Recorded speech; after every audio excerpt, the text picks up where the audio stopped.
no forensic evidence found at a murder scene, investigators were baffled. But they suspected that the victim's dog had witnessed the crime.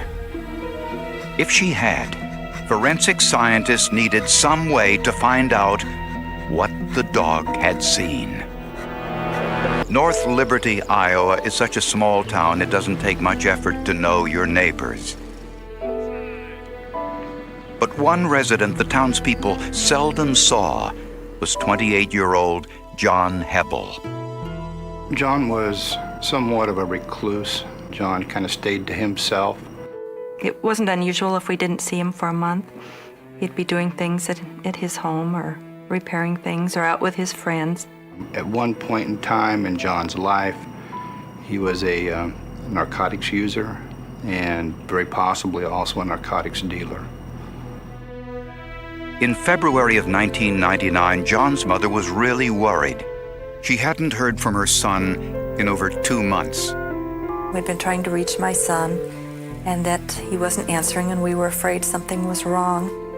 So she called the local sheriff, who found John's van parked in his driveway. But no one answered the door. They smelt an odor coming from inside the trailer. He described that odor as being the odor of death.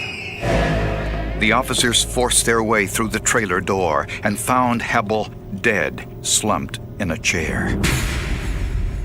The body appeared to be in a position of someone who would have been watching TV and had laid their head down on their arm, on their pillow, and gone to sleep.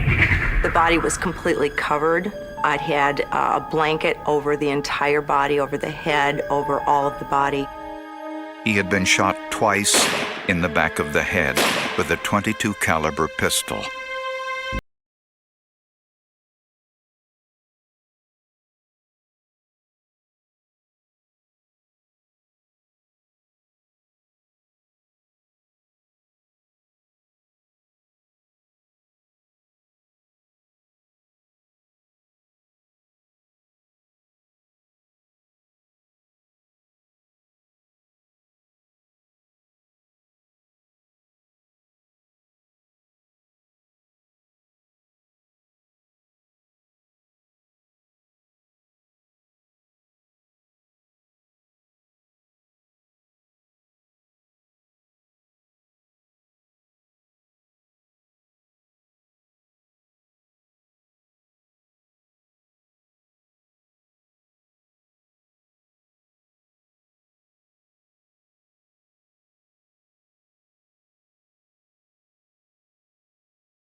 Fingers.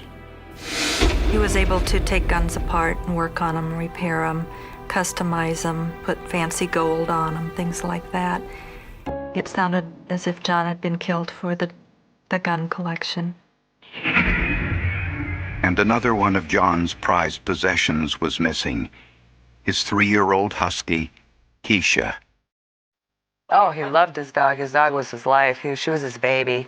She had a lot of hamburgers, a lot of pizza, hot dogs, things like that. I think she ate mostly people food. She was very spoiled.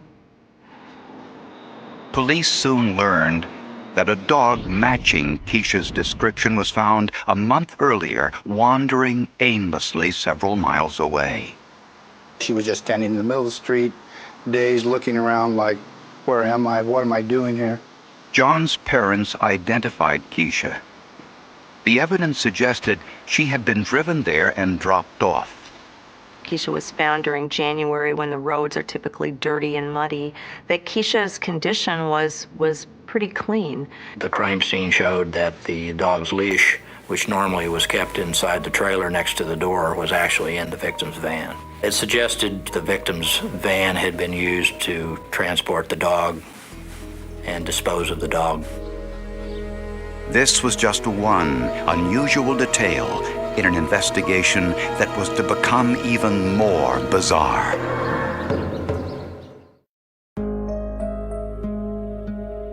An autopsy on 28-year-old John Hebel revealed he had been killed long before his body was found.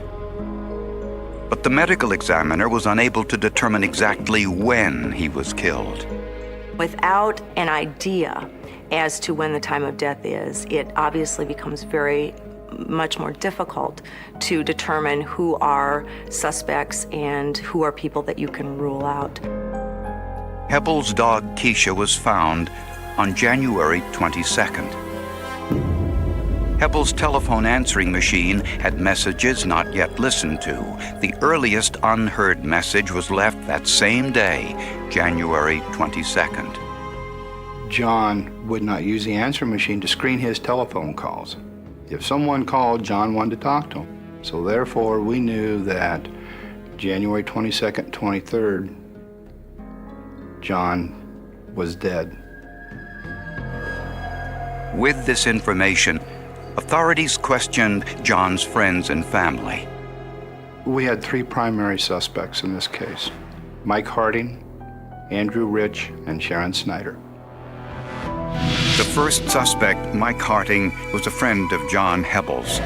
A witness recalled seeing Harding's truck parked near Hebble's home around the time of the murder. Mike Harding was good friends with John. We knew that John and Mike had some narcotics business together. But Harding had an alibi for the time of the murder, and he passed a polygraph test. The next two suspects, Andrew Rich and Sharon Schneider, were friends of John's who lived about an 18-hour drive away in Graybull, Wyoming.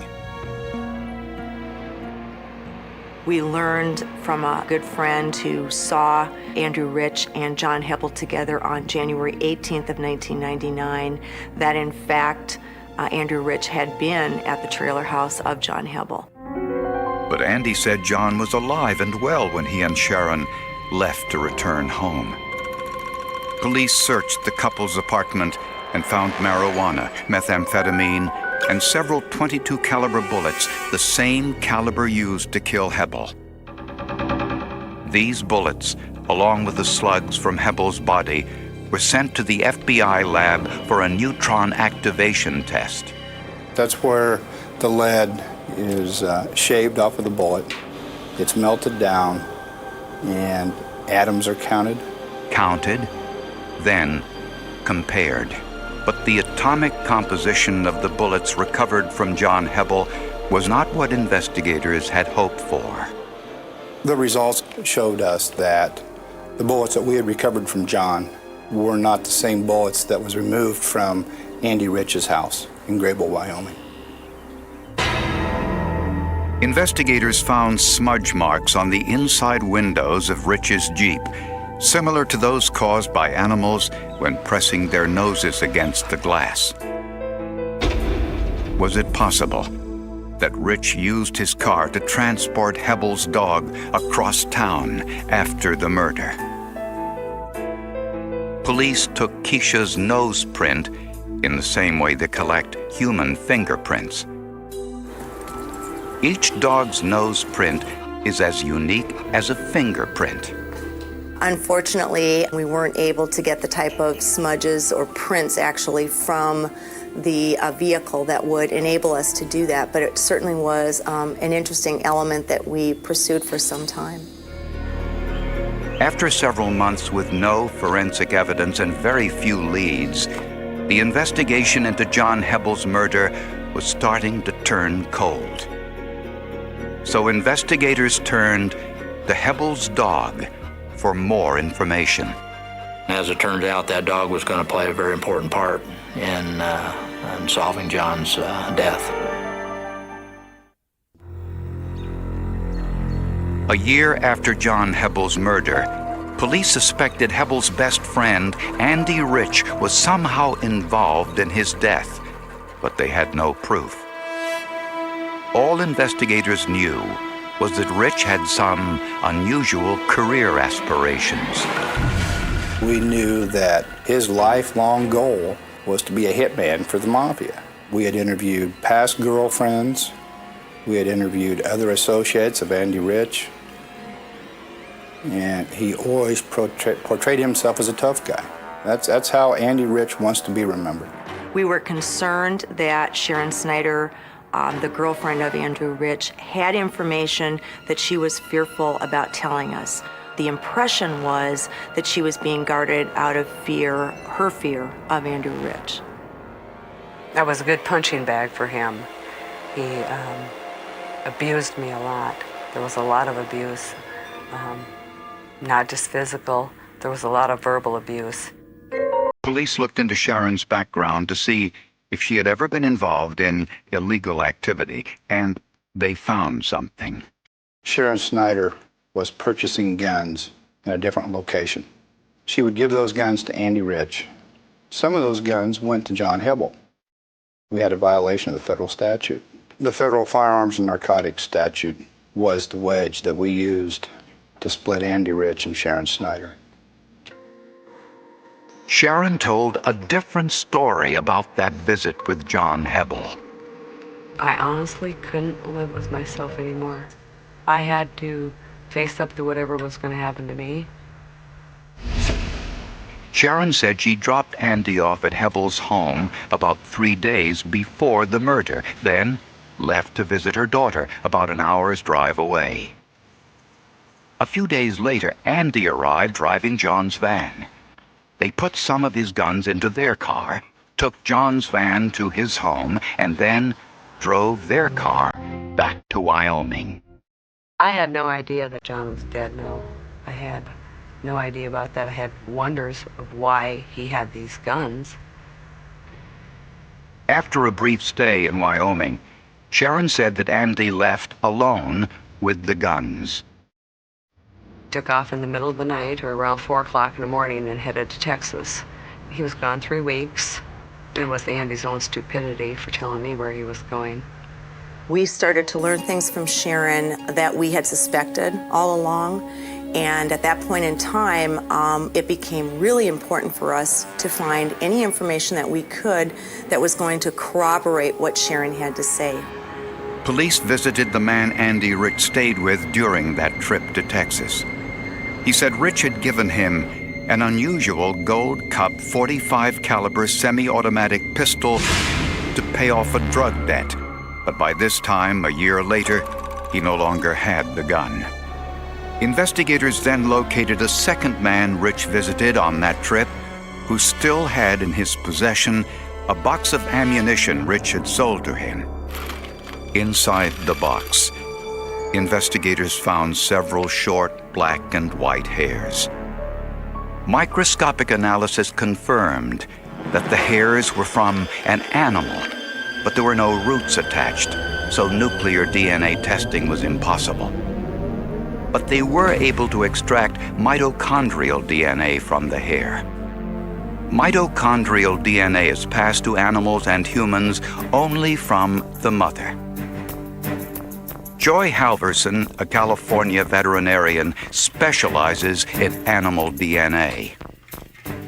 It will not be as unique a profile as I might get from blood or saliva or hair with a root, but it will still allow me to say, yes, this sample matches the reference dog, or it doesn't match the reference dog. Breeds of dogs, and to some extent cats today, are really only a few hundred years old. And so they don't differ that much that you could definitively say, for example, well, that's a Dalmatian. Halverson performed a PCR test, which stands for polymerase chain reaction. It's basically like taking one page out of a book and ignoring the rest of the book and Xeroxing that page 1,000,000 times. And now you have that page in so much quantity that you can see it. Then the sample was sequenced to get a visual representation of the DNA type. When she compared the DNA from the hair in the ammunition box to a sample of Keisha's hair, she found a haplotype in both sets that was extremely rare, occurring only in 1 in 300 dogs. The chance of having that match just by random was pretty low. Combined with, I'm sure, the circumstances of the case, if I were sitting on the jury, I would find that to be a compelling piece of evidence in the case. This was forensic proof that Rich was in possession of an item stolen from John Hebbel. Then, investigators got another break. The man who was given the gold cup pistol said he still had the gun box. Inside was a note listing all of the custom alterations made to the pistol, as well as the costs. Doug Vanoy asked me if I thought that was John's handwriting, and I thought it was. But to be sure, investigators needed an expert. For that, they turned to Gary Licht, a forensic document examiner. He compared the note to known samples of Hebbel's handwriting. The question material was written with somewhat heavy pressure. In the known writings, that was also written with that same sort of pressure. They were also all hand printed, and his known writings also relied heavily on printing and not cursive. He looked for unique features in individual letters in John's known writings, features he then tried to locate in the question document. In the creation of other letters, such as a lowercase d, I look to see if it's made with one stroke. In other words, the pen moves down on the stem, back up slightly, and counterclockwise motion forms the loop on the lowercase d. Based on his comparisons, Licht was able to draw a definitive conclusion. I was able to identify the writer of the question material as John Hebbel. Proof that it was Hebbel's gun and no other that Andy took with him to Texas. Based on the handwriting analysis and the dog DNA, Andy Rich was arrested and charged with John Hebbel's murder. He was nothing. He was a user of people. He would manipulate, he would use them for his own gain. He didn't care about anybody. Didn't care about anybody but himself. In court, Rich had an interesting response to the forensic evidence against him. The forensic evidence showed that Andy Rich was in John Hebbel's home around the time of his murder. Based on the position of the body, prosecutors believe Rich killed Hebbel after he fell asleep in the living room watching TV. The motive was apparently money. Rich wanted to sell Hebbel's gun collection for either cash or drugs. The shooting may have agitated Hebbel's dog. To stop the barking, Rich put Keisha in Hebbel's van, then drove her several miles away before letting her out in a strange neighborhood. Little did he realize that Keisha's hair would be found in the stolen box of ammunition, and that canine DNA testing would prove it came from Hebbel's beloved dog. Andy hated that dog. Andy could not stand Keisha. I don't know why he spared her. I have no idea. How can you spare an animal and shoot a human? When Rich sold Hebbel's prized pistol in Texas, he left the note inside with handwriting that matched Hebbel's known handwriting samples. The witness testimony and the forensic testimony piled together just added up like bricks in this case. And it was because of the two and putting those two together that we were able to solve this case in the first place. Douglas Eugene Vanoy. On the day before his murder trial was to start, Andy Rich made a surprise announcement. He said, I killed John Hebbel for his guns. But he never turned around and never addressed the family. Never apologized for what he had done or showed any remorse for what he had done. I was somewhat stunned by that. I thought that was the point in time where he would accept responsibility and do the right thing. The parents and family of John Hebbel were sitting behind him. It was his chance to try to make amends. He failed miserably in doing that. Even at Andrew Rich's own admittance, John was one of his 5 best friends in this world. And he's so much a piece of trash that he killed one of his best friends. Rich pleaded guilty to first-degree robbery and voluntary manslaughter and was sentenced to 35 years in prison. In exchange for her cooperation, Sharon Schneider was charged for drug possession and was sentenced to 6 months in a halfway house and 2.5 years probation. Sharon was not a witness to the crime. Sharon had pieces of the puzzle that she gave us that we could put together to solve the crime. I think it's very interesting how Keisha helped ultimately to be able to solve the crime of the homicide of her master. I feel that Keisha solved the case along with the detectives. I mean, she provided the evidence against Andrew Rich. She got her man.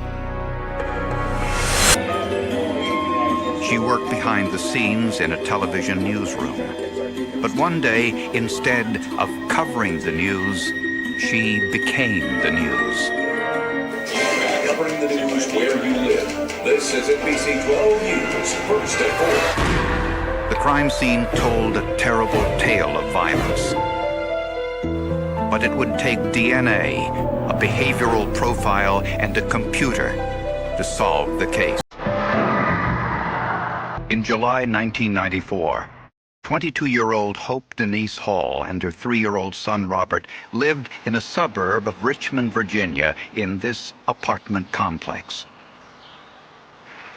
Hope had just graduated from Virginia State University at the top of her class. Her focus was journalism, and she wanted to work in the highly competitive television news industry. Her big break came at the NBC affiliate in Richmond. She was very eager, she was very focused, she was very mature for her age. Hope really wanted to be an on-air reporter and an anchor. At the time she was working for us, she was editing tape, and so she pretty much gathered the material for the broadcast and put it together. Hope gained her maturity through adversity. At age 9, she was diagnosed with advanced kidney cancer. After 5 years of treatment, Hope was cured. At the age of 19, Hope became pregnant while still in college. She and the baby's father shared custody of their son, but decided marriage would have been a mistake. I think we realized that we needed a lot of growing up. We had to grow up in order to really take on that whole responsibility of marriage. And I think that was the bottom line. By all accounts, Hope was a devoted mother and a determined career woman. That's why on the afternoon of July 11, 1994, co-workers in the newsroom became alarmed when she did not report to work. Calls to Hope's home went unanswered. We had a crew in the area, so we sent them by to find out what might be going on and to knock on her door. They went in, and when they got there was police tape set up around the apartment complex. You could actually smell death, if that's something that you can imagine. When you walked in, you could see the blood on the door. Hope was found dead on the bedroom floor. She had been stabbed to death. It was one of the worst crime scenes I've ever saw because it was blood everywhere. Hope's apartment door had been locked and showed no sign of forced entry. No valuables were missing. There was a bloody handprint near the door, but it was too smudged for analysis. Kitchen knives from Hope's apartment were used as the murder weapons. 2 bent knives were on the kitchen counter. A 3rd knife lay on the bed. A 4th was on the bathroom sink, with water still running. In the kitchen, police found a broken, blood-stained drinking glass. Dried blood droplets formed a trail from the kitchen to the bedroom. The phone was on the bedroom floor, ripped from the wall. Hope didn't deserve this. No human being deserved this. As officers combed the crime scene, they realized one key item was conspicuously absent: her child. As police rushed to find the child and the killer, Hope's co-workers rushed to put her story on the air. A young woman involved in producing the news was now the central figure in the day's top story. Investigators had two mysteries to solve. Who killed Hope Hall, and where was her 3-year-old son? Police contacted the baby's father, Robert Kinney. I remember I was at home at my mom's house, and I had just walked in the door, and my mom had told me that a detective had called. Kinney told police that their son, young Robert, was with him in Northern Virginia, about a 2-hour drive away. The child was spending the summer there. Police asked Kinney to come in for questioning. My father rode down with me. I couldn't feel anything. I was in a zombie-like stage. Police believed Hope knew her killer because her front door was found locked. Somebody had a key. The only way they could have locked that deadbolt was to have a key on the outside and lock it. We have to find this person. No one can stab someone repeatedly and cut their throat 3 times and leave them to rot on the floor without them hitting again. This crime was eerily similar to the ones committed by Richmond's South Side Strangler, who raped and murdered 5 women in their homes. That was a case that absolutely terrified the community. People were boarding up windows and just changing their life plans. The South Side Strangler, Timothy Spencer, was executed for those crimes shortly before Hope Hall's murder. Spencer's case made history. He was the first person put to death in the United States based on DNA evidence. Timothy Spencer's case brought awareness to law enforcement, certainly in this area, to what DNA can do. Spencer's case prompted Virginia lawmakers to establish the country's first DNA data bank, which put the DNA profiles of all convicted felons of Virginia's prisons into a computer.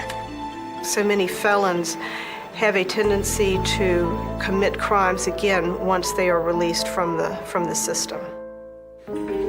Back at Hope Hall's apartment, scientists found unidentified blood, presumably the killer's, on the broken drinking glass in the kitchen. The knife on the bathroom sink also had the killer's blood. Forensic testing also found signs of sexual assault. From the crime scene evidence, forensic scientists performed a DQ alpha and polymarker DNA analysis. Polymarker consisted of 5 different areas of the DNA. DQ alpha was a 6th area of the DNA. So these were just 6 areas of the DNA that we were looking at for differences between individuals. When scientists entered the DNA of Hope Hall's killer into their database, they could find no match, so investigators looked elsewhere. Most homicides are committed by people where there is some level of relationship. It can be very close, or it can be not very close at all. Police spoke with the baby's father, Robert Kinney. He had an alibi. He was at his home over a 2-hour drive away at the time of the murder.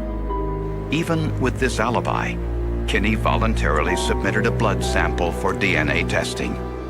I was, more than happy to assist them in any way I can to, eliminate me so that they can focus on whoever is responsible. So it didn't bother me.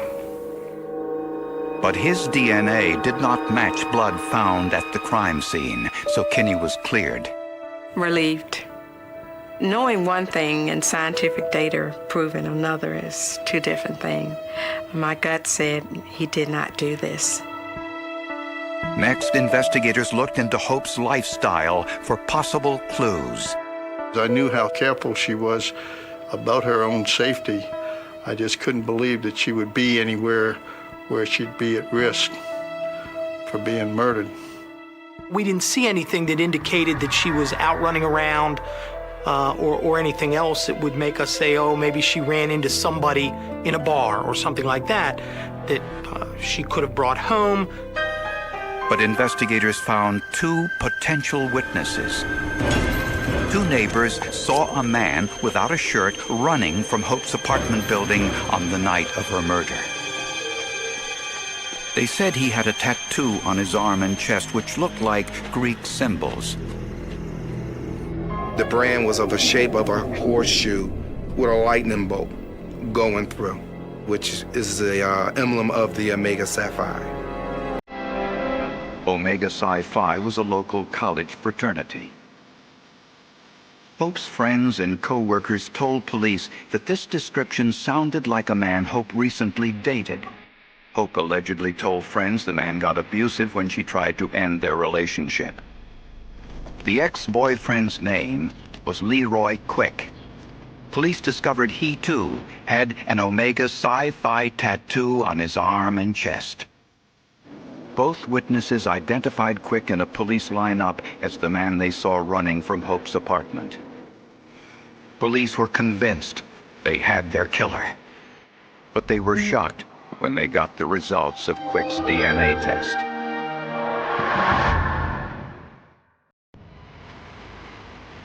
In the search for Hope Hall's killer, police turned their attention to Hope's ex-boyfriend, 29-year-old Leroy Quick.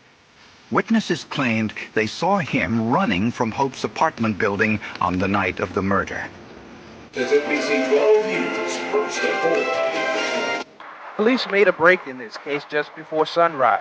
Around 6 a.m., they arrested 29-year-old Leroy D. Quick III. All of us were surprised because it was someone that she had not even mentioned to us. Hope's co-workers told police the couple met that summer. Quick denied having a key to Hope's apartment. He denied being at Hope's apartment the night of her murder, and he denied any involvement in the crime. It was a roller coaster. We felt that everything was about to come to an end. We're about to find out exactly what happened. And that wasn't the case. Investigators were dumbfounded when they heard that Leroy Quick's DNA did not match the crime scene evidence. I was somewhat surprised. We have the witnesses that identified him coming out of the apartment, running without a shirt on, jumping in a car, taking off in a brisk motion. God help Leroy Quick if it hadn't have been for the DNA, because they'd have made a case on him. Police re-interviewed hundreds of Hope's neighbors, friends, and family to see if any clue had been missed. Nothing. Nothing at all. And believe me when I say, we interviewed a lot of people. I think I can go on record to say we practically interviewed everybody in Halcyon Manor Apartments.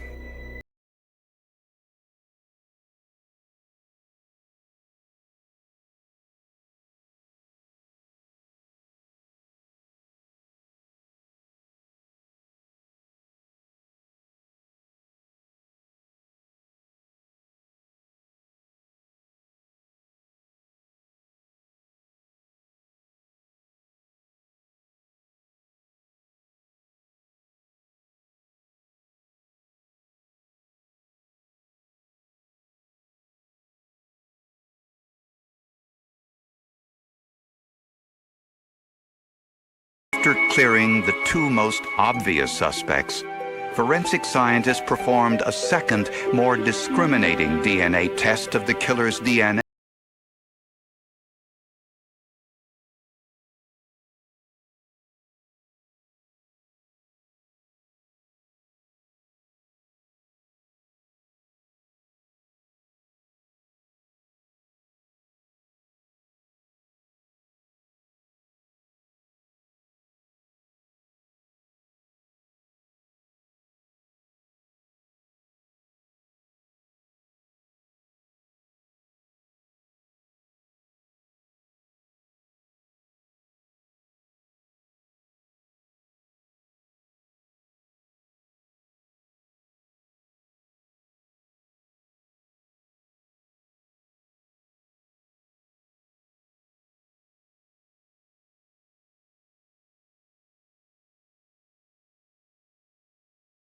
You know, of all the cases that I'd worked on, this was the one that I really wanted to get a hit on. 2 years earlier, there had been no match, but this time was different. The blood and semen evidence in Hope Hall's apartment matched that of Shermaine Johnson. His DNA profile was put into the database because of his recent conviction for 2 other rapes. Johnson lived in Hope Hall's apartment complex and was just 16 years old at the time of her murder. And it was a big eye-opener for me. I always thought criminals had scars and looked like criminals. This guy did not look at all like a criminal. This was the databank's first cold hit in a homicide case. An innocent face like Shermaine Johnson, you would think someone that innocent looking, that young, would not have committed this type of crime, but he did. Investigators thought they finally had the break they desperately needed. But if Shermaine Johnson was Hope's killer, why had witnesses identified Hope's ex-boyfriend as the man running from Hope's apartment?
Mark Safrick to compare Johnson's past criminal behavior to the Hope Hall case. I mean, is he relatively criminally unsophisticated? Yes, that's not uncommon with younger offenders. But my job wasn't to look at Shermaine. I wasn't asked to look at Shermaine. I wasn't even asked to consider the offender. I was simply asked to look at behavior. Safrick went to Hope Hall's apartment to better understand the crime scene. He also examined photos and reports from additional rapes Johnson was suspected of committing. Safrick found many behavioral links in all 5 crimes. All of the victims were young and lived close to Shermaine Johnson's home. There is a dynamic that connects all of them, contrary to many sexual assaults where the offender contacts and captures and assaults the victim all in the same area. Here we have a guy who wants to capture and then subsequently move all of his victims to another location to engage in the sexual assault. In each case, Johnson used some kind of ruse to gain entrance to the victim's home, and once inside, threatened the victims with one of their own kitchen knives. When he has the option for lots of different knives, even larger, more threatening knives, butcher knives, longer bladed knives, he chooses a shorter bladed knife. He's more comfortable with that type of weapon. Prosecutors were now convinced that Johnson went to Hope's apartment that night asking for a drink of water. Yeah, I was wondering if I could do more. Hope it's cold enough. Once inside, there was a struggle. The glass fell to the floor. Johnson grabbed a knife. The trail of blood indicated the attack started in the kitchen, then led to the bedroom. Johnson returned to the kitchen numerous times for other knives after each was damaged. At some point, he picked up the broken pieces of glass, cutting his finger and leaving his DNA behind. After the murder, the evidence shows Johnson washed his hands in the bathroom sink, but he didn't remove all of his own blood. He was trying to clean up. He may have been injured. Maybe that's why the water was left running in the bathroom. Or it may have just been that he was just trying to clean the knife. He just didn't clean up good enough. But one nagging question remained. If the witnesses were correct in their identification, why was Leroy Quick running from Hope's apartment that night? Prosecutors don't believe Quick had anything to do with the murder. But there is speculation that Quick may have gone to Hope's apartment that night, used a key to get in, and found Hope dead, then fled, fearing he would be blamed, and locked the apartment door behind him. Quick, however, denies this.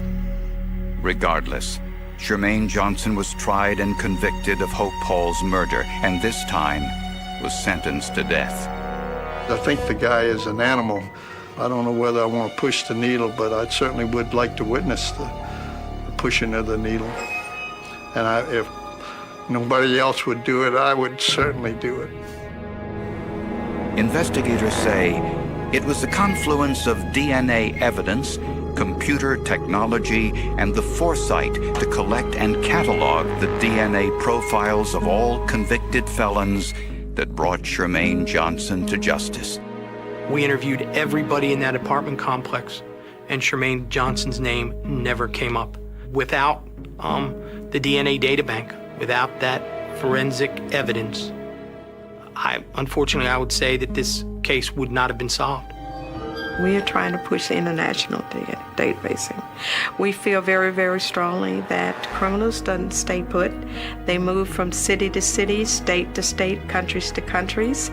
And we want to make sure that the clear message is sent out that no matter where you go, no matter what you think you've gotten away with, your DNA and law enforcement will be waiting for you.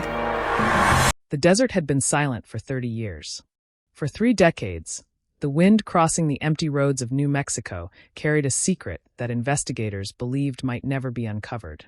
A name disappeared from old records. A family waited for answers that never came. A small community learned to live with a question that haunted every conversation. What happened on that night in 1991? And why did someone go to such extreme lengths to make sure nobody ever found out? On a freezing October morning, beneath layers of forgotten earth outside a remote stretch of desert near the town of Red Mesa, a discovery was made that would reopen one of the most disturbing mysteries the region had ever seen. Buried evidence. Evidence that had been hidden for decades. Evidence that would transform a case once considered hopeless into a cold case breakthrough that shocked detectives, investigators, and an entire community. For years, the disappearance of 27-year-old Elena Vargas remained one of New Mexico's most painful unanswered mysteries. She was not a celebrity. She was not someone whose name appeared on national headlines. She was a daughter, a sister, a friend, and a woman whose sudden disappearance left behind a family trapped between hope and heartbreak. On the evening of October 14, 1991, Elena Vargas left her small apartment in Red Mesa after receiving a phone call that investigators would later describe as the last known moment before everything changed. The call lasted less than 2 minutes. Nobody knew who was on the other end. Nobody knew what was said. But after that night, Elena vanished. Her car was discovered the following morning on an abandoned service road nearly 12 miles outside town. The driver's door was unlocked. The keys were still inside. A half-finished cup of coffee sat in the center console, as if she had planned to return within minutes. But she never did. The scene confused investigators from the beginning. There were no obvious signs of a struggle. No witnesses. No clear motive. No trail leading anywhere. Only silence. The first officers arriving at the scene believed they were dealing with a missing person case that might be solved quickly. They searched nearby areas. They questioned friends, co-workers, and neighbors. They followed every possible lead. But every road ended in the same place. Nothing. Days became weeks. Weeks became months. And eventually, the investigation began to disappear into filing cabinets and forgotten evidence rooms. The phrase appeared again and again in police documents. No further leads at this time. But for Elena's family, there was never such a thing as no further leads. There was only a daughter who never came home. Her mother, Rosa Vargas, refused to believe Elena simply disappeared. She kept Elena's bedroom exactly as it had been on the day she vanished. The same photographs remained on the walls. The same books stayed on the shelves. The same jacket Elena wore during the final week of her life remained hanging by the door, waiting.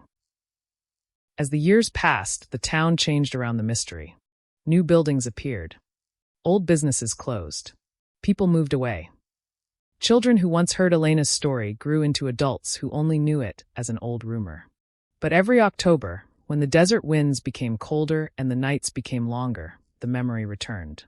The woman who disappeared. The car found abandoned. The questions that never received answers. For investigators, the case became a symbol of frustration. A cold case buried beneath decades of unanswered questions. Then, nearly 30 years later, everything changed. It began with a routine review. A small team of detectives had been assigned to examine older unsolved cases using modern forensic technology. Thousands of forgotten files across the country were being reopened as DNA analysis, fingerprint databases, and digital reconstruction tools gave investigators new opportunities. Among those files was Elena Vargas. At first, detectives believed the case would reveal nothing new. The evidence was old. The witnesses had faded away. Some had died. Some had moved hundreds of miles away. The original investigators had left behind incomplete notes and unanswered questions. But inside the old case file was something that caught the attention of one detective. A photograph. A photograph taken at Elena's abandoned vehicle in 1991. In the corner of the image was a small detail nobody had focused on before. A detail hidden in plain sight. A strange mark on the inside window of the passenger side. At the time, investigators considered it insignificant. Just another piece of an already confusing crime scene. But 30 years later, that small detail became the beginning of a shocking discovery. The vehicle evidence had been stored for decades. Dust-covered. Forgotten. Waiting. When forensic specialists re-examined the car, they discovered something that had been missed during the original investigation. A partial fingerprint. A fingerprint preserved on a surface that had never been properly analyzed. A fingerprint that did not belong to Elena. A fingerprint that did not match anyone previously connected to the case. And when detectives entered it into the updated database, the results stunned everyone involved. There was a match. After 30 years of silence, the impossible happened. The cold case had a name, but the discovery created even more questions. Who was the person connected to that fingerprint? Why had their identity remained hidden for so long? And why did the evidence only appear now? Investigators quickly realized they were no longer chasing a disappearance. They were chasing a secret that had survived 3 decades. The fingerprint belonged to a man named Daniel Mercer, a former mechanic who had lived near Red Mesa in 1991. At the time Elena vanished, Mercer had been questioned briefly by police after several residents reported seeing him near the area where Elena's car was found. But he was never considered a serious suspect. There was no physical evidence, no direct connection, no reason to believe he knew anything about Elena's disappearance. For years, Daniel Mercer lived a quiet life. He moved away from New Mexico, changed jobs, built a new identity far from the desert town where a woman disappeared and a mystery began. But the fingerprint changed everything. Detectives started digging into Mercer's past. They discovered inconsistencies, old statements that no longer matched, missing details, stories that changed over time. And then came the discovery that shocked investigators the most. Buried deep inside archived records was a forgotten report from 1991. A report that had never been connected to Elena's case. It mentioned a remote property outside Red Mesa. A property abandoned shortly after the disappearance. A property that had never been fully searched. Because at the time, police had no reason to believe it mattered. Now, 30 years later, they wondered if they had been looking in the wrong direction all along.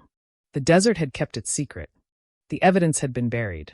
And somewhere beneath the endless landscape of New Mexico, investigators believed they were finally getting close to the truth. The question that haunted the Vargas family for decades was no longer whether Elena's disappearance could be solved. The question was much darker. What exactly had been hidden all those years? And how many secrets were still waiting beneath the desert floor?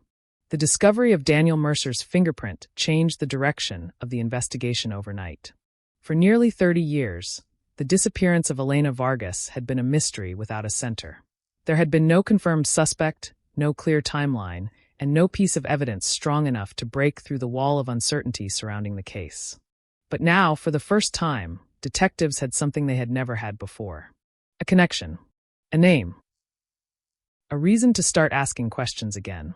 The cold case that many believed would remain frozen forever was suddenly alive. And investigators knew one thing. If Daniel Mercer's fingerprint was found inside Elena's abandoned vehicle, it meant he had been there. The only question was why. In 1991, Daniel Mercer was not a stranger to Red Mesa. He was known around town as a skilled mechanic who could repair almost anything. Trucks, farm equipment, old engines that others considered impossible to fix. Residents remembered him as quiet, polite, and distant. The kind of person who could disappear into a crowd without anyone noticing. But after Elena vanished, several details about Mercer's story began to stand out. At the time, investigators had interviewed him once. Only once. According to the original case notes, Mercer claimed he had never spoken with Elena. He said he did not know her personally and had no reason to be near her vehicle on the night she disappeared. For years, that statement remained untouched. Until the fingerprint appeared. Now detectives had to ask a difficult question. Was Daniel Mercer lying in 1991? Or was there another explanation? Investigators returned to the old files and began rebuilding every hour of Elena Vargas's final day. The timeline had always been incomplete. But new technology allowed detectives to examine details that had been ignored decades earlier. Phone records. Old witness statements. Travel routes. Weather reports. Every small piece was placed together like fragments of a broken mirror. And slowly, a disturbing picture began to emerge. On October 14, 1991, Elena had finished her shift at a local medical office shortly after 6 p.m. Co-workers remembered her as normal. Happy. Relaxed. She talked about weekend plans. She mentioned visiting her mother. Nothing suggested danger. Nothing suggested she believed that night would be her last. At 7:18 p.m., records showed Elena received the mysterious phone call that investigators had never been able to identify. The number was no longer active. The records had been incomplete. But detectives discovered something unexpected. The call came from a payphone located near an old industrial area on the edge of town. An area only a few minutes away from Daniel Mercer's former workplace. A coincidence? Maybe. But after 30 years, detectives were no longer willing to ignore coincidences. They needed answers. They tracked down anyone who remembered that period. Former co-workers. Former neighbors. People who had lived near Elena's apartment. Many remembered very little. 3 decades had passed. Memories had faded. Details had changed. But one witness provided a statement that immediately caught investigators' attention. A woman named Linda Parker had lived across the street from Elena in 1991. She told detectives something she had never mentioned before. On the night Elena disappeared, she saw Elena speaking with someone outside her apartment. A man. Standing beside a dark-colored pickup truck. At the time, Linda assumed it was a friend. She never reported it. She never thought it mattered. But when detectives showed her an old photograph of Daniel Mercer's truck from that period, she became silent. Because the truck looked familiar. The same shape. The same color. The same unusual damage on the rear passenger side. A detail that had never been recorded in the original investigation. Suddenly, the case had movement. The fingerprint. The phone call. The witness. The truck. For separate pieces pointing toward the same person. But detectives still needed something more.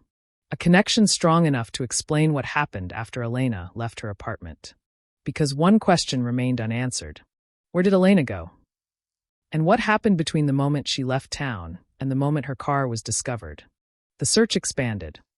Investigators returned to the abandoned property mentioned in the forgotten 1991 report. The location sat several miles outside Red Mesa. A forgotten piece of land surrounded by dry hills and empty roads. The kind of place where evidence could disappear. The kind of place where nobody would hear anything. When investigators arrived, the property looked almost untouched. The old building was collapsing. The windows were broken. The ground was covered with layers of dust and debris. But beneath the surface, detectives believed something remained. Something hidden. The first search produced nothing.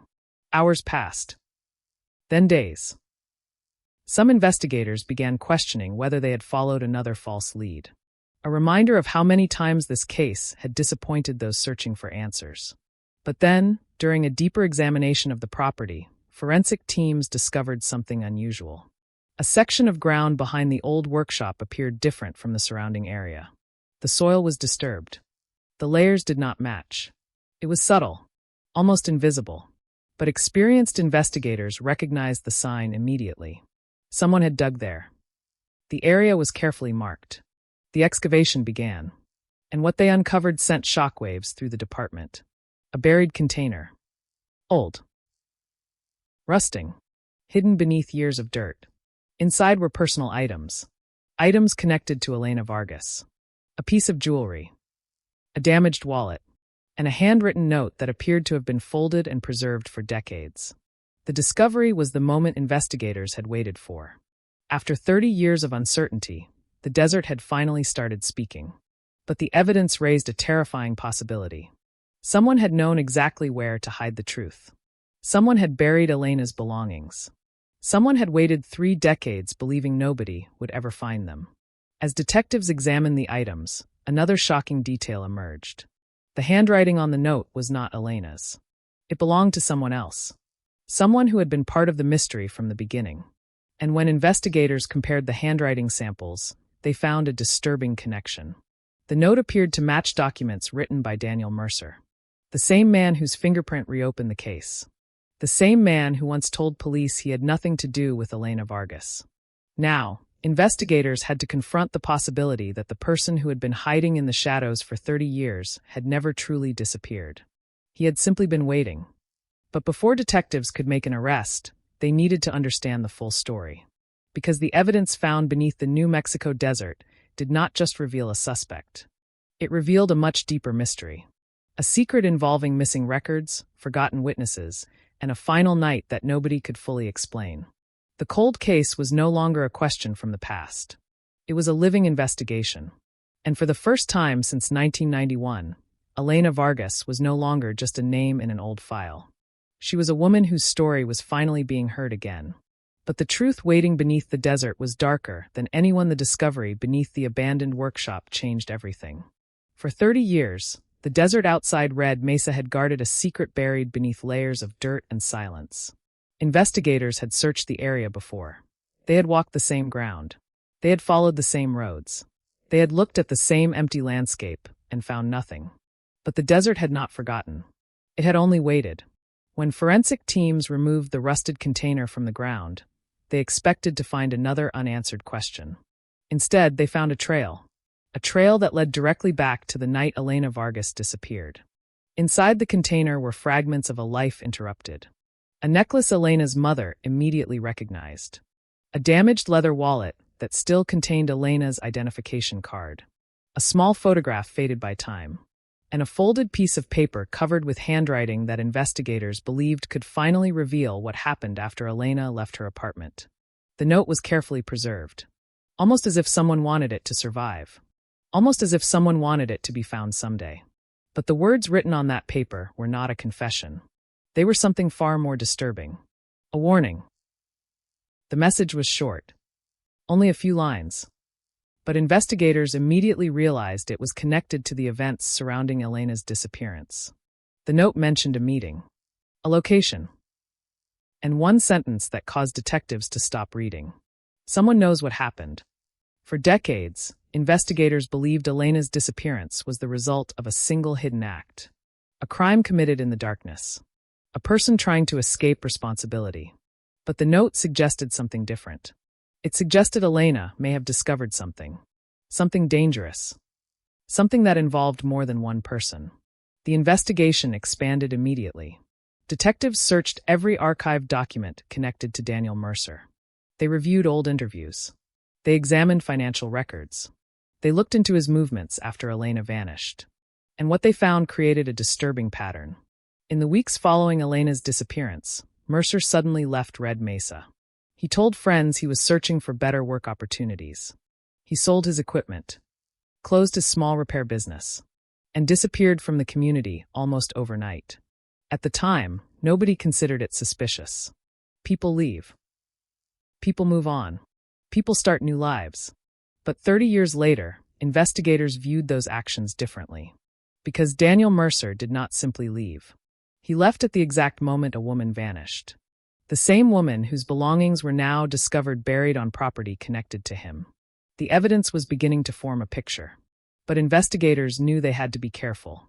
Cold cases were built on facts, not assumptions. A fingerprint could place someone at a location. A buried item could create suspicion. A witness statement could open a door. But none of those things alone could explain an entire mystery. They needed to know what happened during the missing hours. The hours between Elena leaving her apartment and her abandoned car being discovered. That was where the case had always collapsed. The missing timeline. The invisible gap. The moment where Elena disappeared. Detectives returned to the original crime scene. The service road where Elena's vehicle had been found. The area looked completely different after 30 years.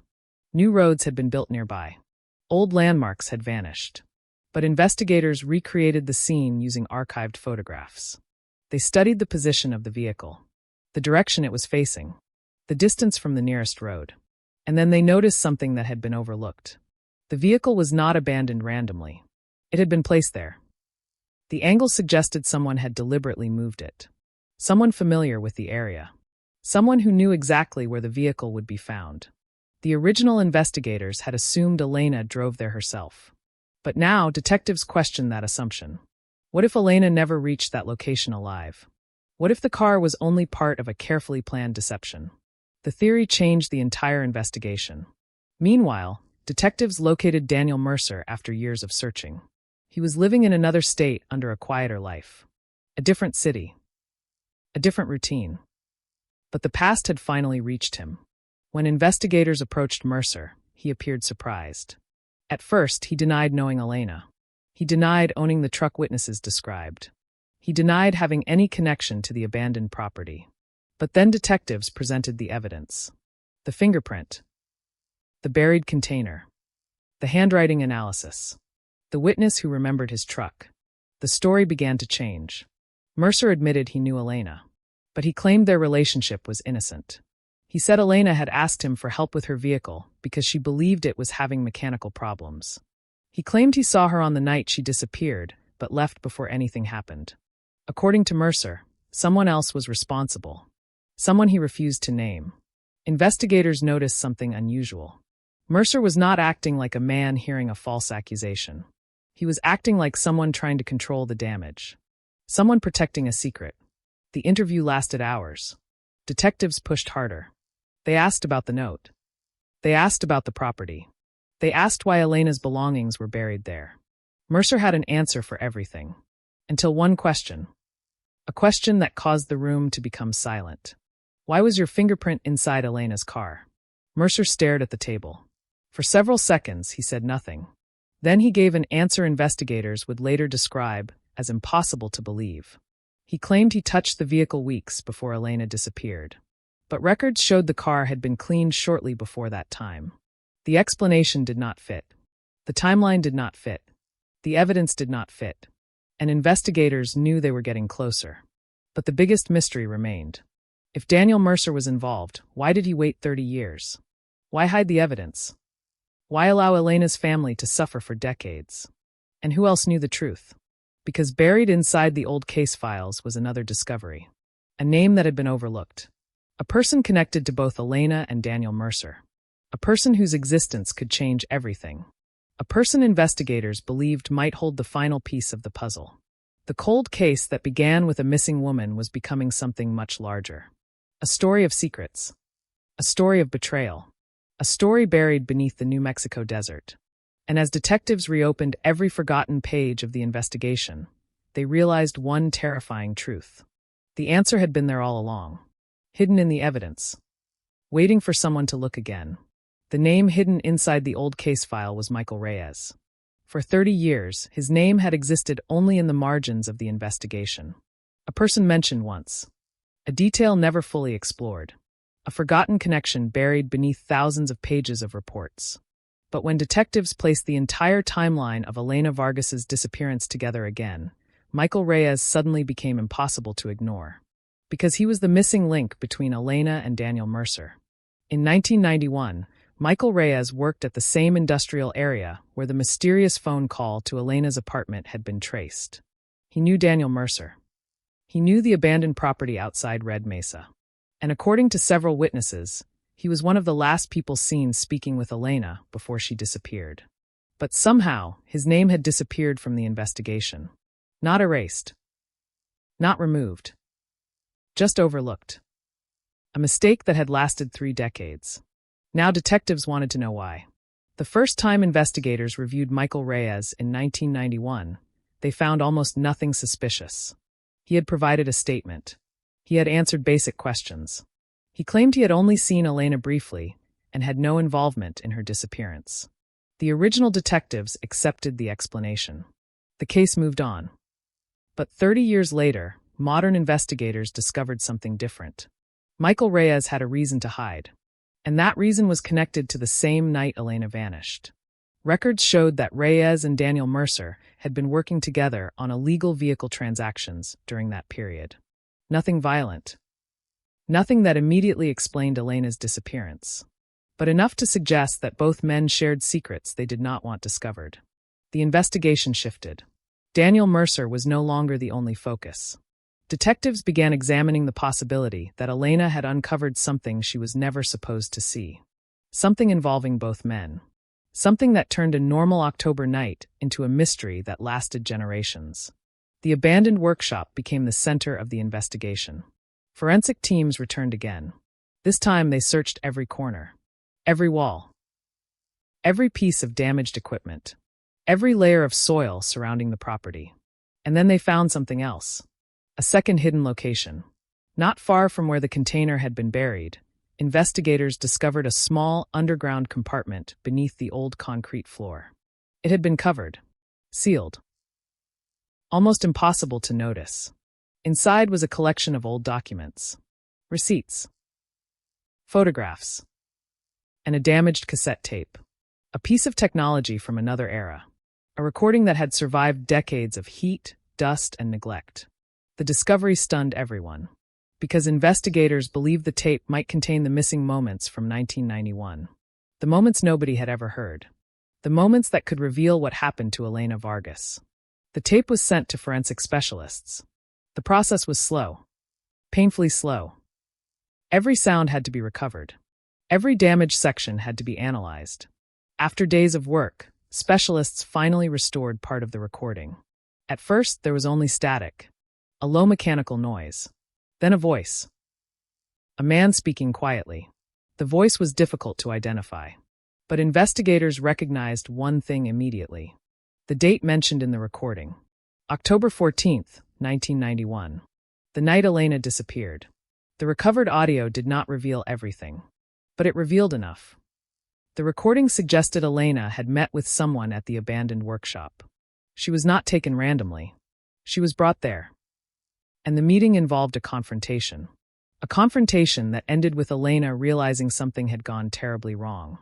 Investigators listened repeatedly, searching for names, searching for clues, searching for anything that could explain the final moments of Elena's life. Then came the breakthrough. A second voice appeared. A voice investigators believed belonged to Daniel Mercer. And another voice. A voice they believed belonged to Michael Reyes. For the first time in 30 years, the silence surrounding Elena's disappearance began to break. But the discovery also created a new mystery. Why was the recording made? Who turned on the device? And why was it hidden instead of destroyed? Investigators considered several possibilities. Maybe someone wanted to preserve evidence. Maybe someone planned to use it later. Or maybe someone realized too late that the truth could not be erased. As detectives continued analyzing the tape, they discovered another disturbing detail. The recording ended abruptly. Not because the device stopped working. Because someone intentionally stopped it. Someone was there. Someone knew the recording existed. Someone had chosen what investigators would hear. And what they would never hear. The discovery caused shock throughout Red Mesa. Residents who had lived with Elena's disappearance for decades were suddenly confronted with a reality they never expected. The mystery was not just a tragic disappearance. It was a carefully hidden secret, a secret protected by silence. Former residents began coming forward. Some admitted they remembered unusual events around the time Elena vanished. A neighbor recalled seeing 2 vehicles near the workshop. A former employee remembered Daniel Mercer appearing nervous after the disappearance. Another witness claimed Michael Reyes left town shortly after Elena vanished. Every new statement added another piece to the puzzle. But it also revealed how many opportunities had been missed, how many signs had been ignored, how many questions had remained unanswered for no reason. For Elena's family, the discoveries brought complicated emotions. After decades of waiting, they finally had proof that Elena's story had not been forgotten. But they also had to face the painful reality that the answers they wanted might reveal something they were not prepared to hear. Rosa Vargas, Elena's mother, had spent years believing her daughter might somehow return. Now detectives were telling her that the evidence pointed toward a much darker truth. The search for Elena had become a search for justice. And justice was finally moving. But investigators still faced one major obstacle. Daniel Mercer refused to tell the full story. He admitted knowing Elena. He admitted being connected to the abandoned property. But he continued denying responsibility. Michael Reyes also disappeared from public view. He avoided interviews, refused cooperation, and hired legal representation. The 2 men who appeared connected to the mystery were now protecting themselves. And detectives knew they needed more than suspicion. They needed the final piece. A piece of evidence that could transform decades of questions into a complete picture. Then, during another forensic examination of the buried belongings, investigators found something they had missed. A small object hidden inside Elena's damaged wallet. A key. Old. Rust-covered. But still identifiable. And when detectives matched that key to a location, they discovered something that sent the investigation in a direction nobody expected. A storage unit. Registered under a name connected to Daniel Mercer. A storage unit that had remained untouched for almost 30 years. A place that could contain the final secrets of the New Mexico cold case.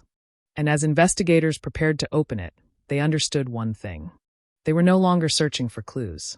They were opening a time capsule. A place where the truth had been waiting since 1991. And inside that forgotten room, they would discover evidence that would finally reveal what happened on the night Elena Vargas disappeared. The storage unit had been locked for 29 years. A small metal door hidden inside an aging facility outside Albuquerque. A place nobody had visited. A place nobody had questioned. A place that existed in records but had been forgotten by everyone except the person who paid for it. Daniel Mercer. When investigators arrived, the morning sky was covered by heavy gray clouds. The kind of weather that made the abandoned facility feel even more isolated. Detectives stood in front of the unit, holding the key recovered from Elena Vargas's wallet. A key that had survived 3 decades. A key that had waited for this exact moment. For years, investigators searched for a door that could lead them to the truth. Now they had found one, but they did not know what was waiting on the other side. The lock turned slowly. The metal door opened, and inside was a collection of the past. Dust-covered boxes, old documents, photographs, personal items, evidence hidden away from the world. The investigators knew immediately. This was not ordinary storage. This was a place where someone had buried memories. A place where someone had tried to control what would be discovered. Every object was photographed. Every box was carefully opened. The first items appeared harmless. Old repair manuals, mechanical tools, receipts from the early 1990s. Nothing unusual. Nothing connected directly to Elena. But then detectives opened a larger container pushed against the back wall. Inside were photographs. Hundreds of them. Most showed vehicles. Old trucks. Parts. Repair work. But mixed among them were images that made investigators stop. Photographs of Elena Vargas. Taken before she disappeared. Some were taken from a distance. Others appeared to show her daily routine. Her apartment building. Her workplace. Her car. The discovery changed the entire case. Because it proved something detectives had suspected. Elena had not been randomly chosen. Someone had been watching her. Someone had been following her life before the night she vanished. The storage unit suddenly became a crime scene. A forgotten room transformed into the center of a 30-year-old mystery. Investigators searched deeper. And then they found a second box.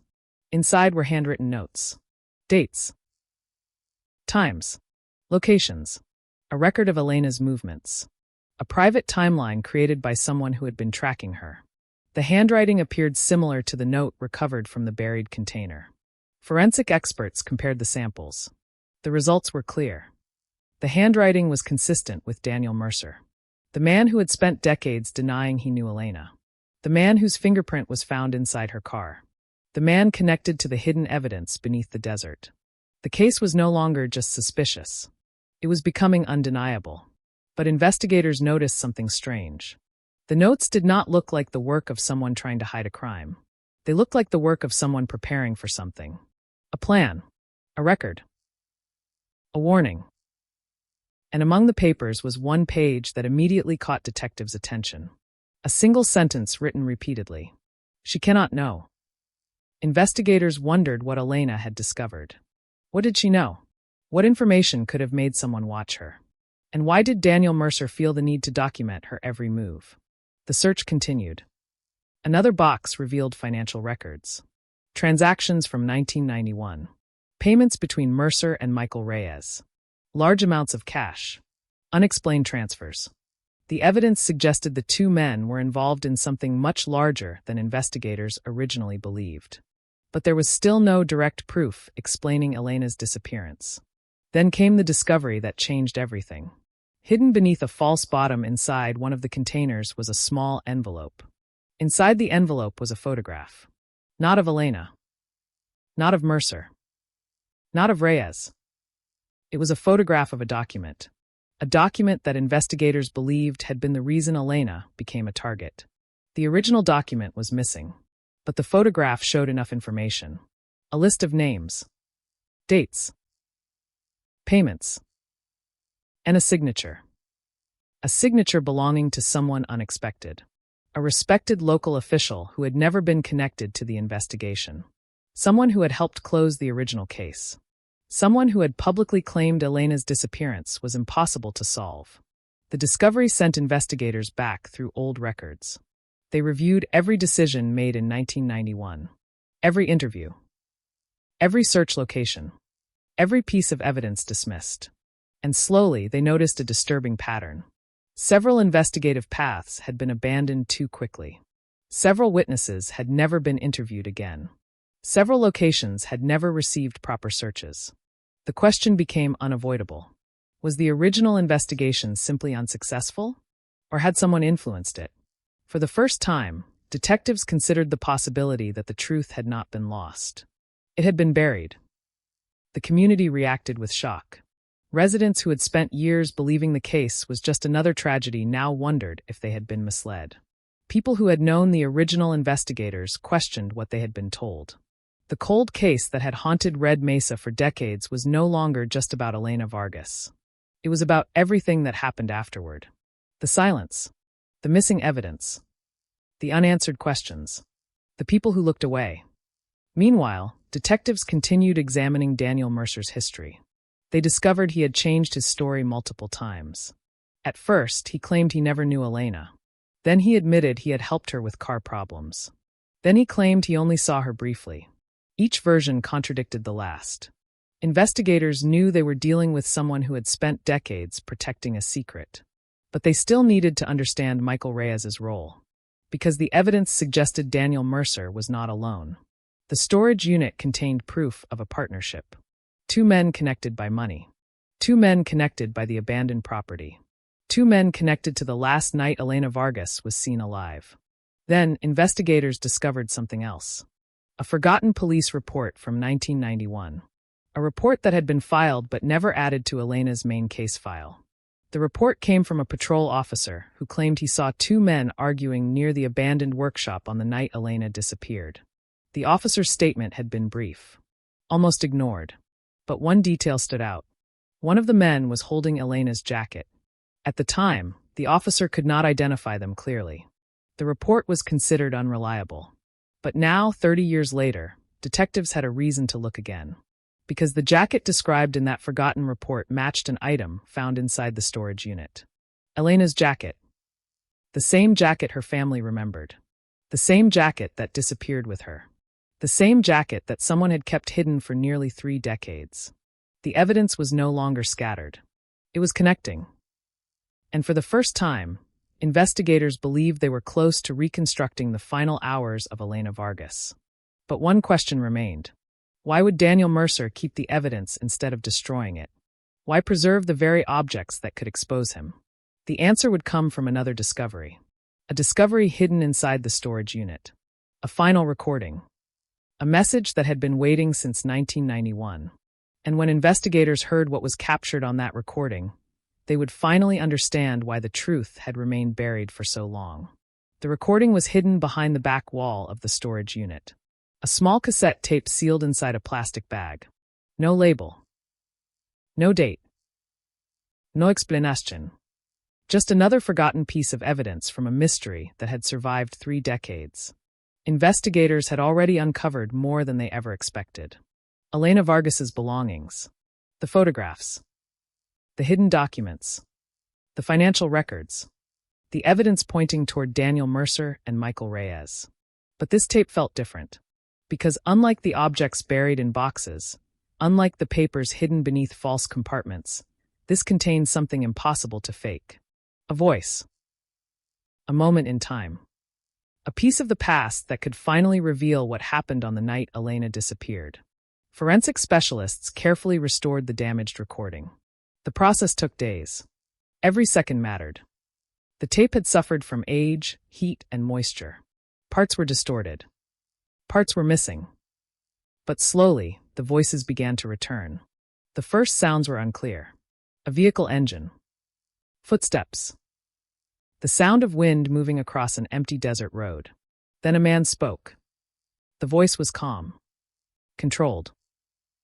Almost emotionless. Investigators compared it with known recordings of Daniel Mercer. The match was strong.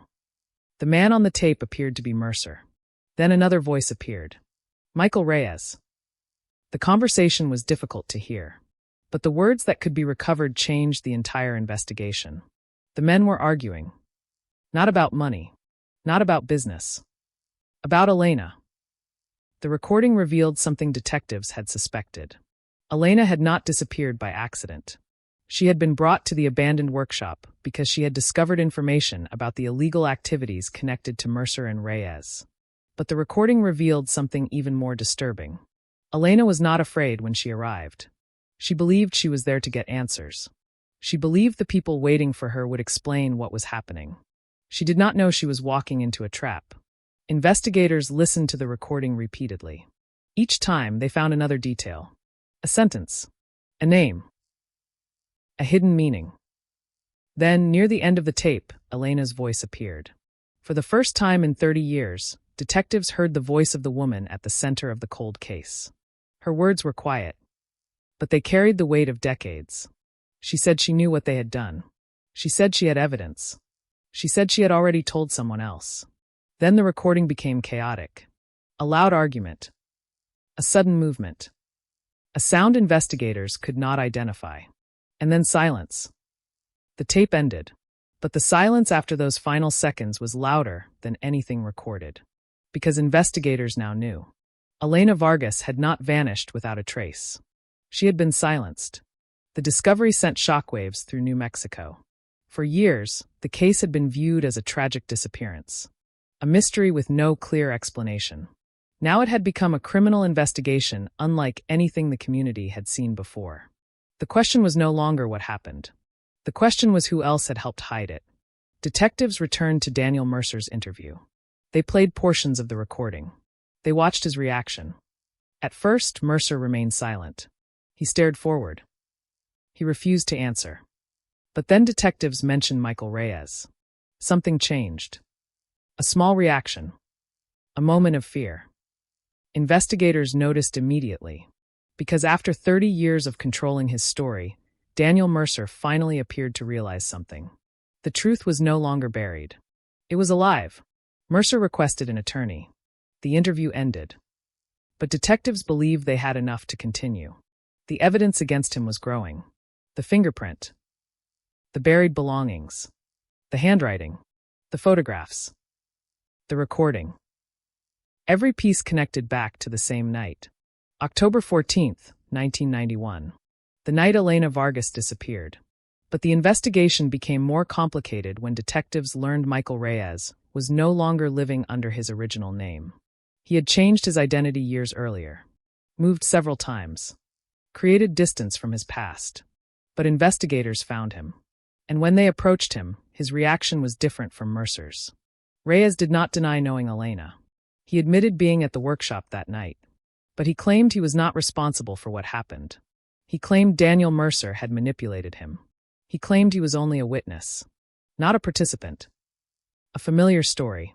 A person trying to reduce their own role while pointing toward someone else.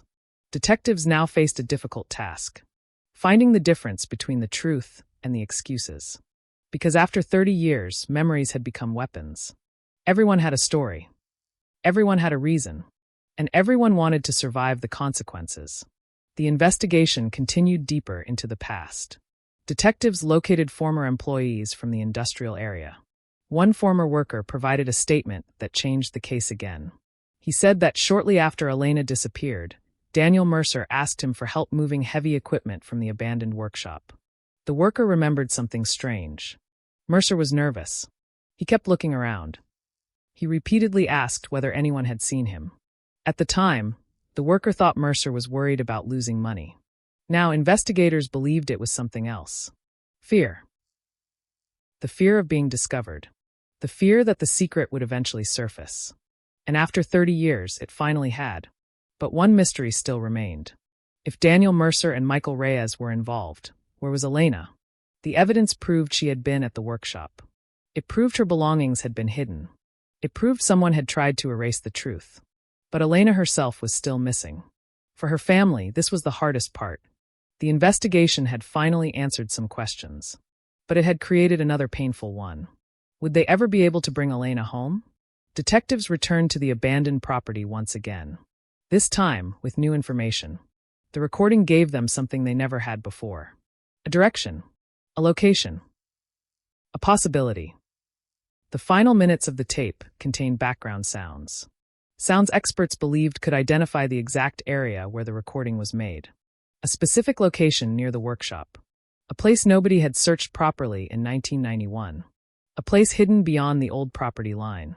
The search began immediately. The desert was examined inch by inch. Ground-penetrating technology was brought in. Forensic teams worked beneath the harsh New Mexico sun.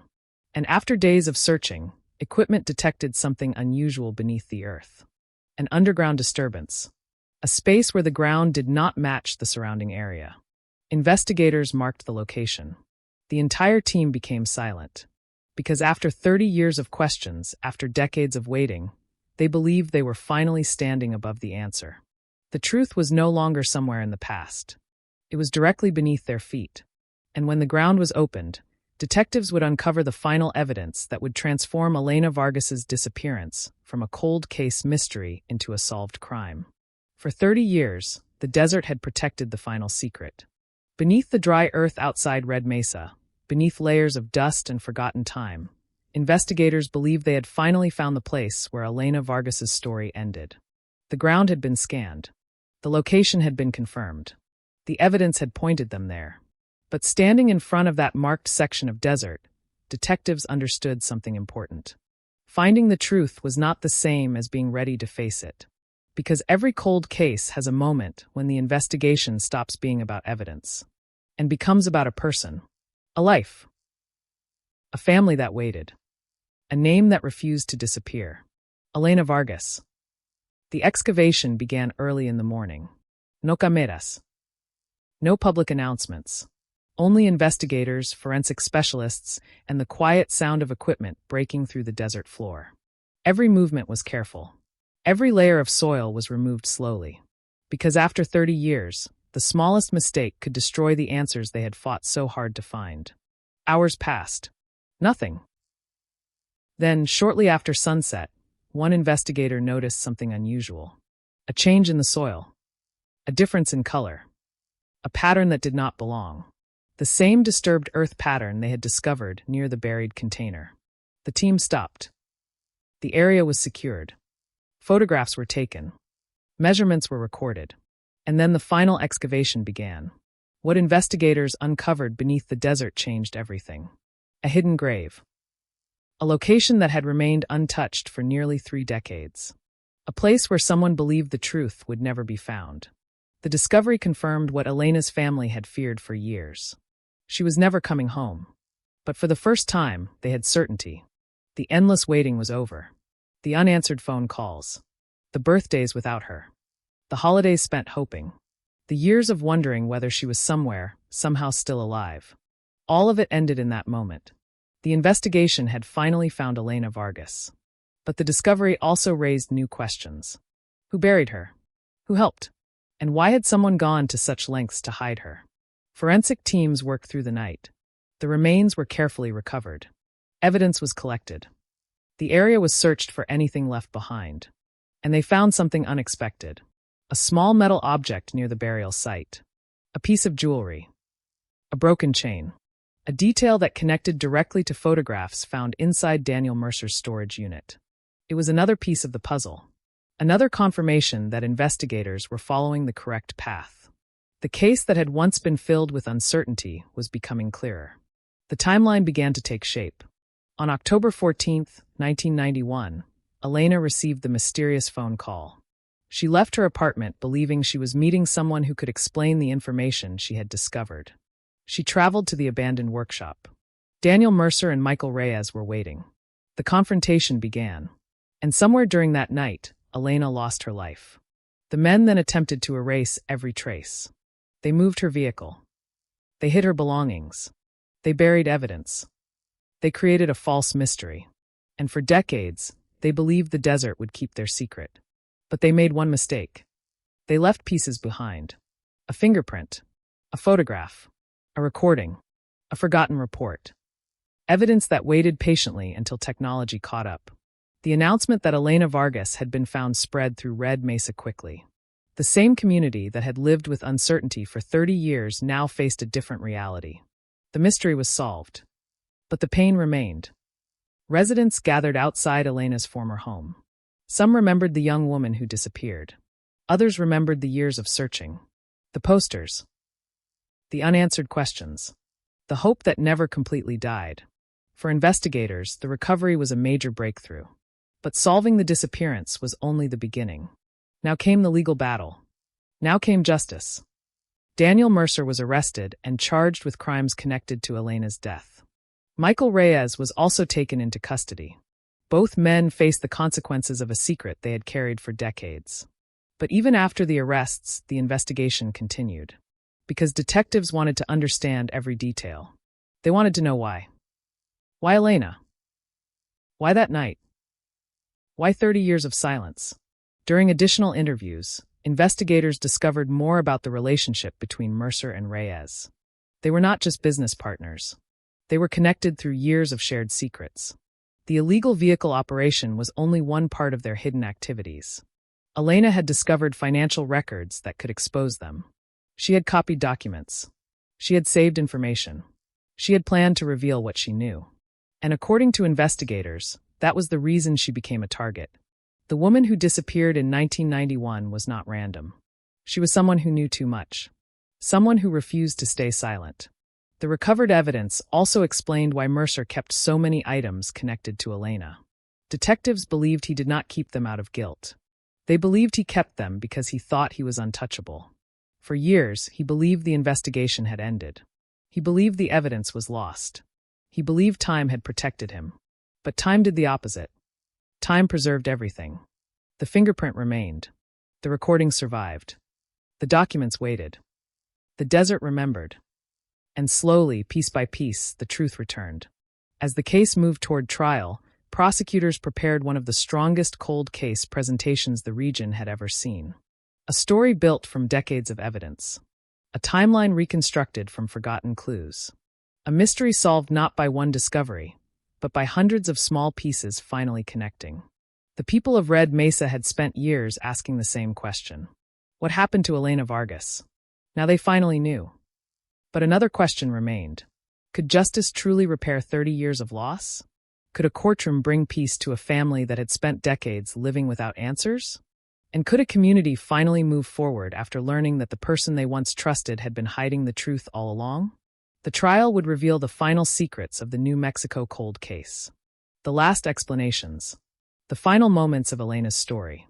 And the evidence that would determine whether the two men responsible would spend the rest of their lives paying for what happened on that October night in 1991. The courtroom was silent when the first piece of evidence was placed on the table. A fingerprint report. A photograph. A handwritten note. A damaged cassette tape. 30 years of unanswered questions were now sitting in front of a jury. For decades, Elena Vargas's disappearance had existed as a painful mystery. A file number. A photograph on a missing person poster. A name spoken quietly by a family that refused to forget. But now, after years of silence, the story was finally being told. Not through rumors. Not through theories. Through evidence. The trial of Daniel Mercer became one of the most closely watched cases Red Mesa had ever seen. People who had grown up hearing Elena's name returned to the courthouse. Former investigators came forward. Old witnesses sat beneath the courtroom lights. And every person wanted the same thing. The truth. The prosecution began with the timeline. October 14th, 1991. The final day Elena Vargas was seen alive. They showed the jury how the evening began like any other. A normal workday. A normal conversation. A normal woman preparing for the next morning. Until one phone call changed everything. The mysterious call. The meeting. The abandoned workshop. The disappearance. Prosecutors argued that Elena was not a victim of a random crime. She was targeted because she discovered information that threatened Daniel Mercer and Michael Reyes. They presented the recovered documents. The financial records. The photographs. The hidden notes. Each piece added another layer to the story. But the strongest evidence came from the recording. The courtroom became completely still as the recovered audio played. The damaged voices from 30 years earlier filled the room. Static. Wind. Footsteps. Then the conversation. The jury listened as the past returned. A moment frozen in time. A moment that had waited decades to be heard. The defense argued that the recording was incomplete. Damaged. Open to interpretation. They claimed investigators had built a story around assumptions.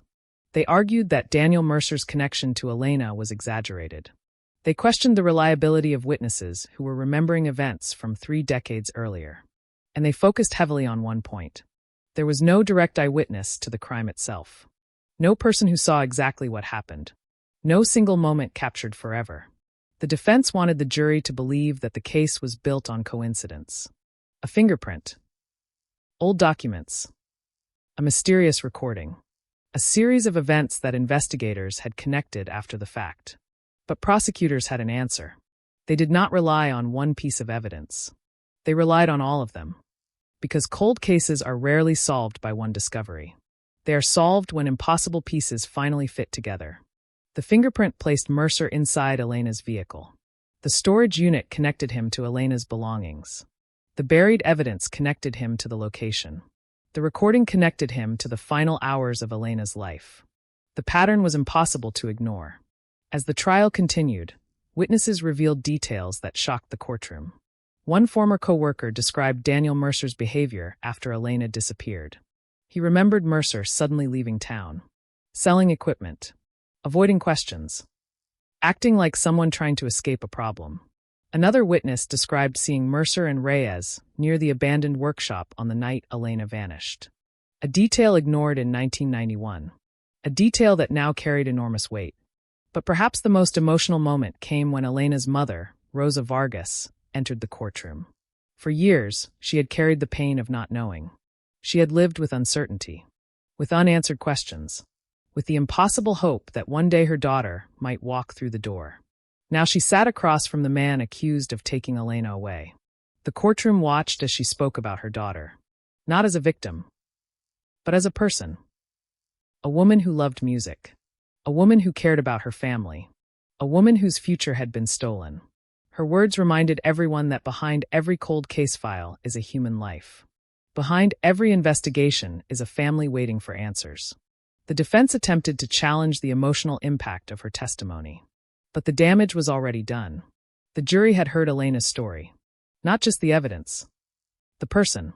As the trial reached its final days, prosecutors revealed one final discovery. A piece of evidence recovered from the storage unit. A document showing Daniel Mercer had researched how long certain evidence could survive. Fingerprints. Paper. Recordings. Physical traces. Investigators argued that Mercer had been studying ways to avoid detection. But his plan failed. Because he underestimated one thing. Time. He believed time would erase the evidence. Instead, time protected it. Every year that passed preserved another piece of the truth. The defense attempted to explain the document differently. They claimed it was related to Mercer's mechanical business. They claimed investigators were twisting ordinary information into something suspicious. But the jury had already seen the larger picture. The pieces were connected. The story was complete. After weeks of testimony, the case moved toward its final moment. The verdict. Outside the courthouse, reporters waited. Residents gathered. The same community that had lived with Elena's disappearance for 30 years stood together again. But this time, they were not waiting for a clue. They were waiting for justice. When the jury returned, the courtroom became silent. Daniel Mercer looked forward. Expressionless. A man who had spent decades believing the past was behind him. But the past had returned. The judge asked the jury for the decision. The foreperson stood. And the words that followed ended one of New Mexico's longest-running mysteries. Guilty. The courtroom remained quiet. No celebración. No cheering. Only emotion. Because a conviction could not bring back 30 years. It could not erase the pain.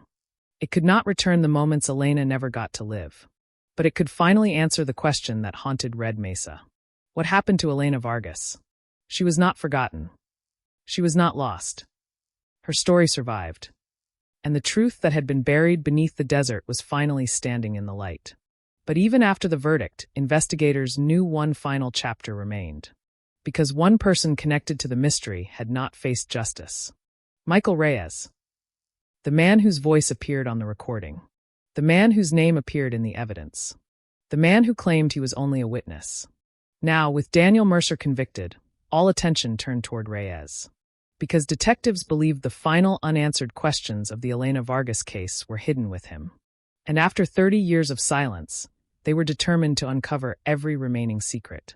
The conviction of Daniel Mercer closed one chapter of the Elena Vargas investigation. But it did not end the nightmare. Because one name still remained. Michael Reyes. The second voice on the recording. The man whose connection to Elena had been hidden for decades. The man who stood beside Mercer in the shadows of the investigation. And the man who now faced the impossible task of explaining why he was there on the night Elena disappeared. For 30 years, Reyes had lived with the belief that the past would stay buried. He changed locations. He changed jobs. He avoided attention. He built a life far away from Red Mesa. A life that appeared ordinary from the outside. But investigators believed the past was never gone. It was only waiting. After Daniel Mercer's conviction, detectives reopened every piece of evidence connected to Reyes. They studied his movements, his financial history, his statements from 1991, every contradiction, every missing detail, every moment where the story changed. And what they discovered created a new wave of shock. Because Michael Reyes had not simply known Daniel Mercer. He had helped him. The relationship between the two men went back years before Elena disappeared. They were partners. Not officially. Not publicly. But behind closed doors, investigators believed they shared a network of illegal activities involving stolen vehicle parts, false documents, and hidden transactions. Elena had accidentally discovered the operation. At first, she did not understand what she had found. She believed the strange documents were connected to a simple financial dispute. A mistake. A misunderstanding. But the deeper she looked, the more she realized something was wrong. There were names. Payments. Dates. Records that showed people in positions of trust were involved. Elena had always been described by those who knew her as someone who believed in doing the right thing. Someone who could not ignore something she knew was wrong. And that decision would change everything. Investigators believed Elena confronted Daniel Mercer because she thought he would explain. She believed he would tell her the truth. Instead, according to prosecutors, she walked into a situation she could not escape. Michael Reyes became the focus of the second trial. Unlike Mercer, Reyes continued to deny full involvement. His defense team presented him as a frightened bystander. Someone who was present but powerless. Someone who witnessed events but did not cause them. But prosecutors argued that Reyes was not an innocent observer. They said he was part of the plan from the beginning. The evidence against him was overwhelming. The recording, the financial connection, the hidden documents, the witness statements, and one piece of evidence that had remained hidden until the final stages of the investigation. A journal. Not a diary. Not personal thoughts. A small notebook containing dates and coded notes. Investigators discovered it inside a sealed box recovered from the storage unit. At first, the writing appeared meaningless. Numbers. Initials. Short phrases. But forensic analysts slowly decoded the information. And what they found shocked investigators. The notebook contained references to Elena, her schedule, her movements, and notes made shortly before her disappearance. The handwriting did not belong to Daniel Mercer. It belonged to Michael Reyes. The discovery destroyed one of Reyes's strongest arguments. He claimed he barely knew Elena. He claimed he had no reason to follow her movements. But the notebook suggested otherwise. It showed planning, observation, preparation. The prosecution argued that Reyes was not dragged into the crime. He was involved before Elena ever arrived at the workshop. During the trial, prosecutors reconstructed the final hours of Elena's life. They showed the jury the timeline, the phone call, the drive outside town, the meeting, the confrontation, the attempt to hide the evidence, and finally, the decision that would leave a family waiting for 30 years. The courtroom listened as experts explained how every piece connected. The abandoned vehicle was not random. The buried container was not random. The storage unit was not random. The recording was not random. Too many pieces. Too many connections. Too many secrets. The defense attempted to separate each piece of evidence. They argued that investigators were creating a story after the fact. They claimed that because the crime happened decades earlier, nobody could know exactly what occurred. But prosecutors responded with one powerful argument. They did not need to know every second. They only needed to prove what happened. And the evidence showed enough. Michael Reyes knew Elena. Michael Reyes met Elena that night. Michael Reyes helped hide the truth afterward. The jury heard testimony from people who remembered Reyes leaving Red Mesa shortly after Elena disappeared. One former friend described him as nervous. Another said Reyes suddenly stopped talking about the night. A third witness revealed something investigators had never heard before. Before leaving town, Reyes told someone that the desert keeps secrets. For years, that sentence meant nothing. Now, investigators believed it was a confession hidden in plain sight. As the trial continued, the emotional weight of the case became heavier. Families of cold case victims often wait years for answers. But Elena's family waited longer than most. They watched an entire generation pass while the truth remained hidden. Children grew up knowing her only through photographs. Friends aged while remembering a younger version of her. Her mother grew older holding on to the hope that one day she would know what happened. Now that hope had changed. The question was no longer where Elena was. The question was why someone took her away, and whether the people responsible would ever fully admit the truth. During the final days of the trial, Reyes made a decision. He agreed to speak. Not a full confession. Not at first. But enough to reveal cracks in the story he had protected for decades. He admitted he was at the workshop. He admitted he knew Elena had discovered the documents. He admitted he helped move evidence afterward. But he claimed Daniel Mercer was the person responsible for what happened. He claimed he was afraid. He claimed Mercer threatened him. The prosecution rejected the explanation. They argued that fear did not explain 30 years of silence. Fear did not explain the hidden notebook. Fear did not explain helping bury evidence. And fear did not explain why Reyes built a new life while Elena's family suffered. The jury deliberated for several hours. The community waited. Another cold case stood at the edge of history. Then the courtroom doors opened. The jury had reached a decision. Michael Reyes stood as the verdict was read. The words were clear. Guilty. After 30 years, both men connected to Elena Vargas's disappearance were held responsible. But even with the convictions, something remained. A feeling that the case had taken too long. A feeling that the truth should have arrived sooner. Because the evidence had always existed. The fingerprint. The forgotten report. The buried belongings. The recording. The clues were there. They were simply ignored. The Elena Vargas case became a warning. A reminder that cold cases are not always mysteries without answers. Sometimes they are stories waiting for someone to look again. Sometimes the truth is not missing. Sometimes it is buried. And sometimes, after decades of silence, the smallest forgotten detail can bring everything back. Years after the investigation ended, the desert outside Red Mesa remained almost unchanged. The same roads. The same endless horizon. The same wind moving across the land. But the silence felt different, because the secret was gone. The desert no longer carried the burden of a missing woman. It carried the memory of a woman whose story survived. Elena Vargas was no longer just a name in an old case file. She was the woman who refused to disappear. The woman whose truth waited 30 years to be discovered. And the woman whose story proved one final thing. Time can hide evidence. But time cannot erase the truth. The final verdict brought justice. But it did not bring back the years that were stolen. For the Vargas family, the end of the trial was not a moment of celebration. It was a moment of reflection. 30 years had passed between the night Elena disappeared and the day the truth was finally revealed. 30 years of unanswered phone calls. 30 years of empty chairs at family gatherings. 30 years of wondering whether the next knock on the door would bring hope or heartbreak. The investigation had uncovered what happened. The court had delivered its decision. But the emotional scars left behind by the longest cold case in Red Mesa's history could not disappear overnight. Because solving a mystery does not erase the pain created by it. It only gives the pain a name.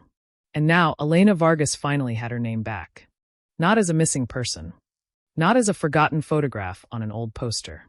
But as the center of a story that exposed secrets hidden for decades.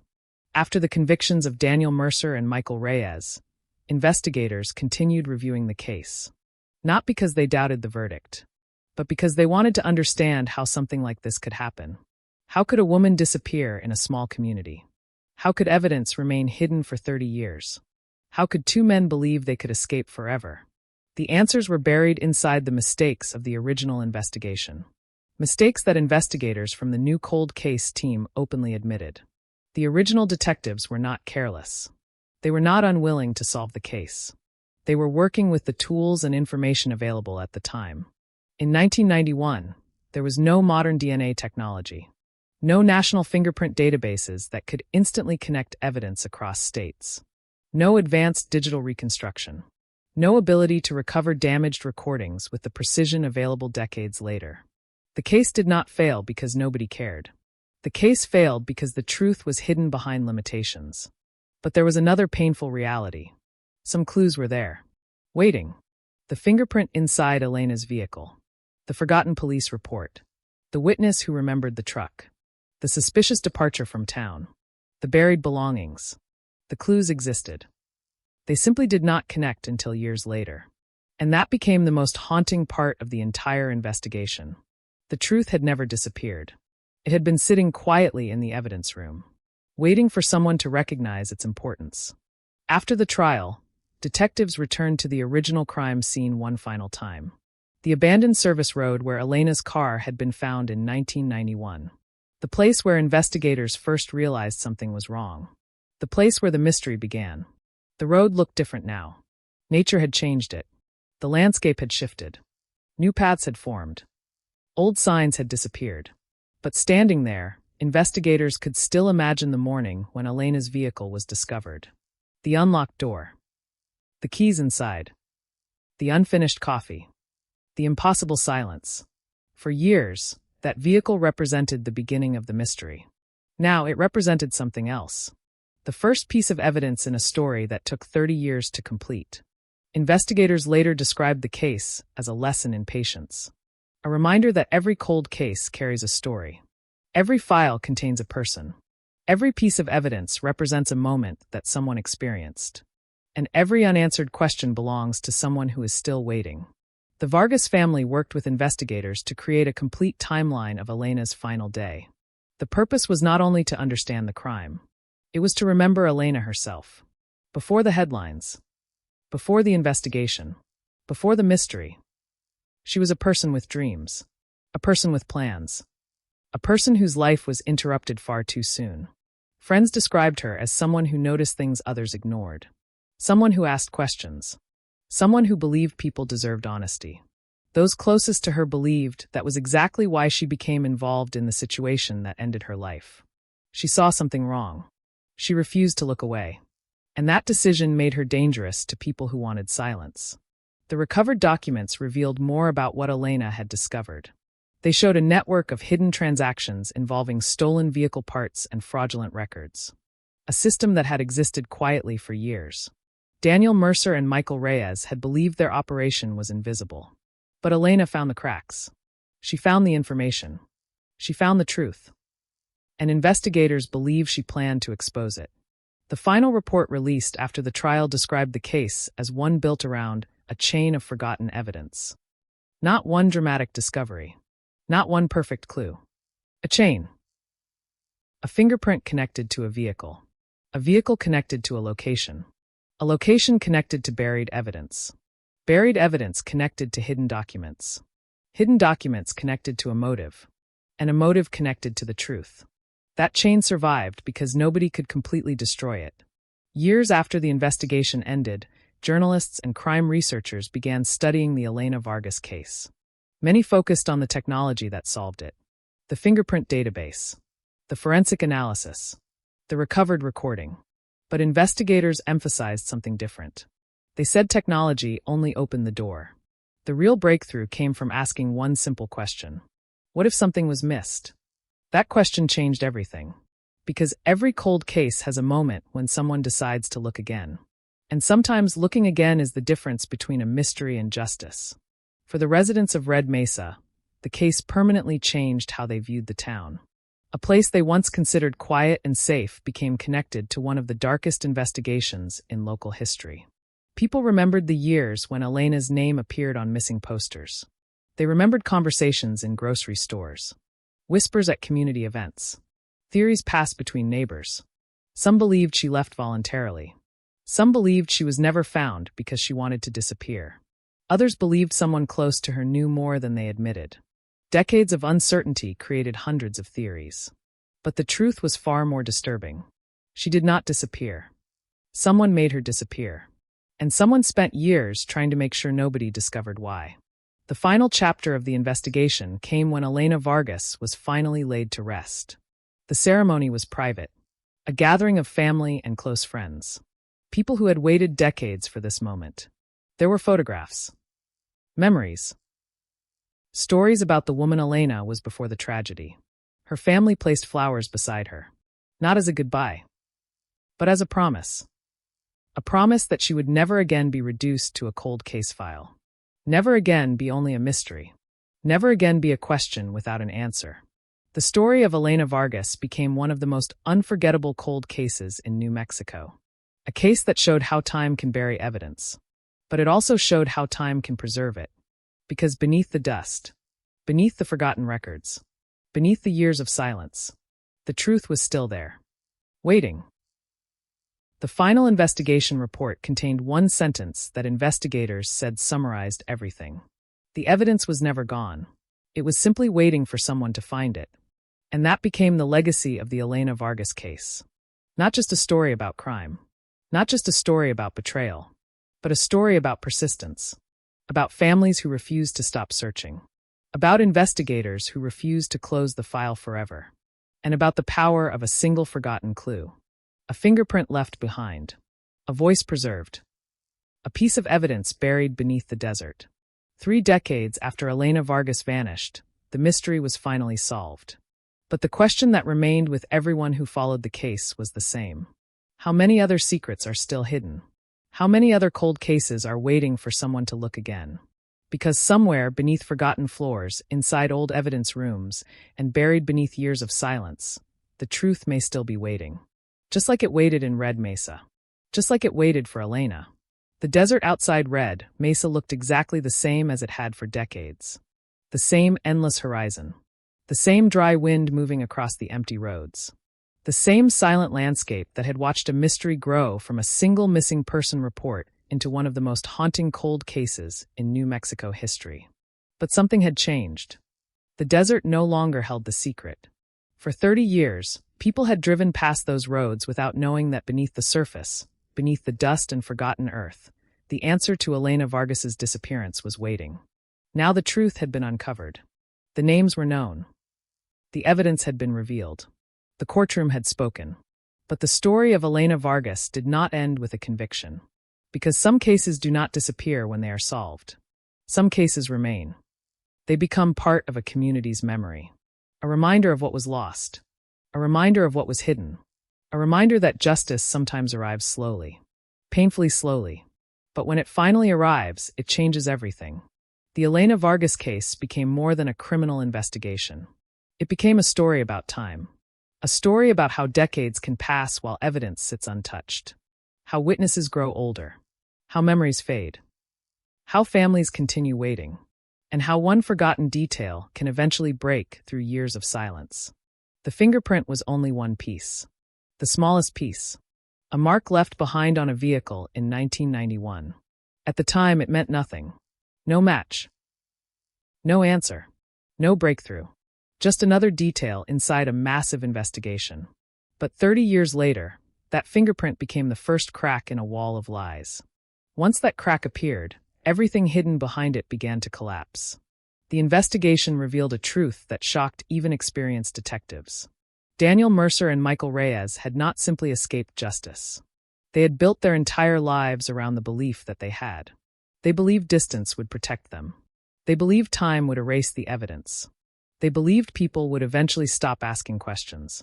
And for many years, it seemed like they were right. The posters disappeared from walls. The newspaper articles became old archives. The case file collected dust. The world moved forward. But Elena's family did not. They carried the unanswered question every single day. Where's Elena? What happened that night? Why did nobody know? Those questions followed them through birthdays, through holidays, through years when the rest of the world forgot. But they never forgot. And that refusal to forget became the reason the case survived. Because cold cases are not solved only by technology. They are solved because someone keeps looking. Someone keeps searching. Someone believes that a person deserves an answer. The investigators who reopened Elena's case understood that immediately. When they opened the old file, they did not see an outdated investigation. They saw a person. A woman whose future had been stolen. A daughter whose family deserved the truth. A story that was incomplete. And they refused to leave it incomplete. The final reconstruction of the case revealed the terrifying simplicity of what happened.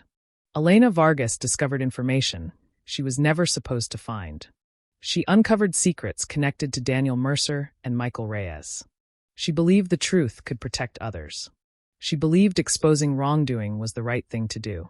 But the people who feared being exposed chose silence instead. They chose deception. They chose to hide what happened. And they spent decades believing nobody would ever uncover the truth. But every secret leaves something behind. A fingerprint. A document. A recording. A memory. A mistake. The men responsible did not lose because of one mistake. They lost because they made too many. They tried to control every detail. They tried to remove every connection. They tried to create a perfect disappearance. But perfection is impossible. Eventually, something survives. And that something becomes the beginning of the end. After the final verdicts, investigators released a statement honoring Elena Vargas. They did not describe her only as a victim. They described her as someone whose story mattered. Someone whose life mattered. Someone who deserved to be remembered beyond the circumstances of her death. That became important to the people who knew her. Because for 30 years, Elena's identity had been connected to one terrible night. The night she disappeared. The night everything changed. But those who loved her wanted people to remember something else. The woman before the mystery. The woman before the headlines. The woman who laughed. The woman who cared. The woman who had plans for a future she never got to see. The final memorial held in Red Mesa was not focused on the crime. It focused on Elena. Photographs from her younger years were displayed. Friends shared stories. Family members spoke about moments that had nothing to do with the investigation. For one day, Elena Vargas was not a cold case. She was a person. And that was the final victory. Because criminals can hide evidence. They can hide locations. They can hide the truth for years. But they cannot erase a person's impact. They cannot erase memories. They cannot erase love. The investigation also changed the way authorities viewed older unsolved cases. The Elena Vargas case became an example of why cold cases should never be considered impossible. Technology continues to evolve. Evidence once considered useless can become valuable. Old files can reveal new information. Forgotten details can become major breakthroughs. The lesson was simple. Never assume a case is finished. Never assume the truth is gone. Because sometimes the answer is waiting in the last place anyone thought to look. Years after the investigation ended, detectives involved in the case returned once more to the abandoned workshop. The building was eventually removed. The land was empty. The place that had once represented fear and secrecy became just another piece of desert. But for those investigators, it represented something more. It represented the power of persistence. The power of asking one more question. The power of refusing to let someone become just another forgotten name. They stood there knowing that the case had taken 30 years to solve. 30 years of waiting. 30 years of searching. 30 years of silence. But in the end, silence did not win. The truth did. And that may be the most haunting part of the entire story. The evidence was always there. The answers were always there. Hidden beneath layers of time. Waiting for the moment when someone would finally find them. A fingerprint. A buried container. A forgotten recording. A secret hidden in the desert. All pieces of a story that refused to disappear. The New Mexico cold case that began with a missing woman ended with a discovery that shocked investigators and a community that had spent decades searching for answers. But the final message of Elena Vargas's story was not about the people who tried to hide the truth. It was about the people who refused to stop searching. The family who waited. The investigators who returned to an old file. The witnesses who finally spoke. The evidence that survived. Because every cold case carries a warning. Time does not always destroy evidence. Sometimes time protects it. Sometimes the smallest forgotten detail can survive for decades. Sometimes the truth waits patiently in the darkness. And then one day someone finds it. The desert wind still moves across Red Mesa. The roads are still quiet. The nights are still dark. But the mystery that haunted the town for 30 years is gone. The question has been answered. Elena Vargas is no longer missing. Her story is no longer unfinished. And the secret buried beneath the New Mexico desert is finally where it belongs. In the light. The years after the verdict did not erase what happened in Red Mesa. They changed the way people remembered it. For decades, the name Elena Vargas was spoken with uncertainty. A question. A mystery. A sentence that always ended unfinished. She disappeared in 1991. And then silence. Nobody knew what came next. Nobody knew where the road ended. Nobody knew who was responsible. But after the investigation finally uncovered the truth, those words changed forever. Elena Vargas was no longer a missing person. She was a woman whose story had finally been completed. And for everyone who had followed the case, that difference mattered.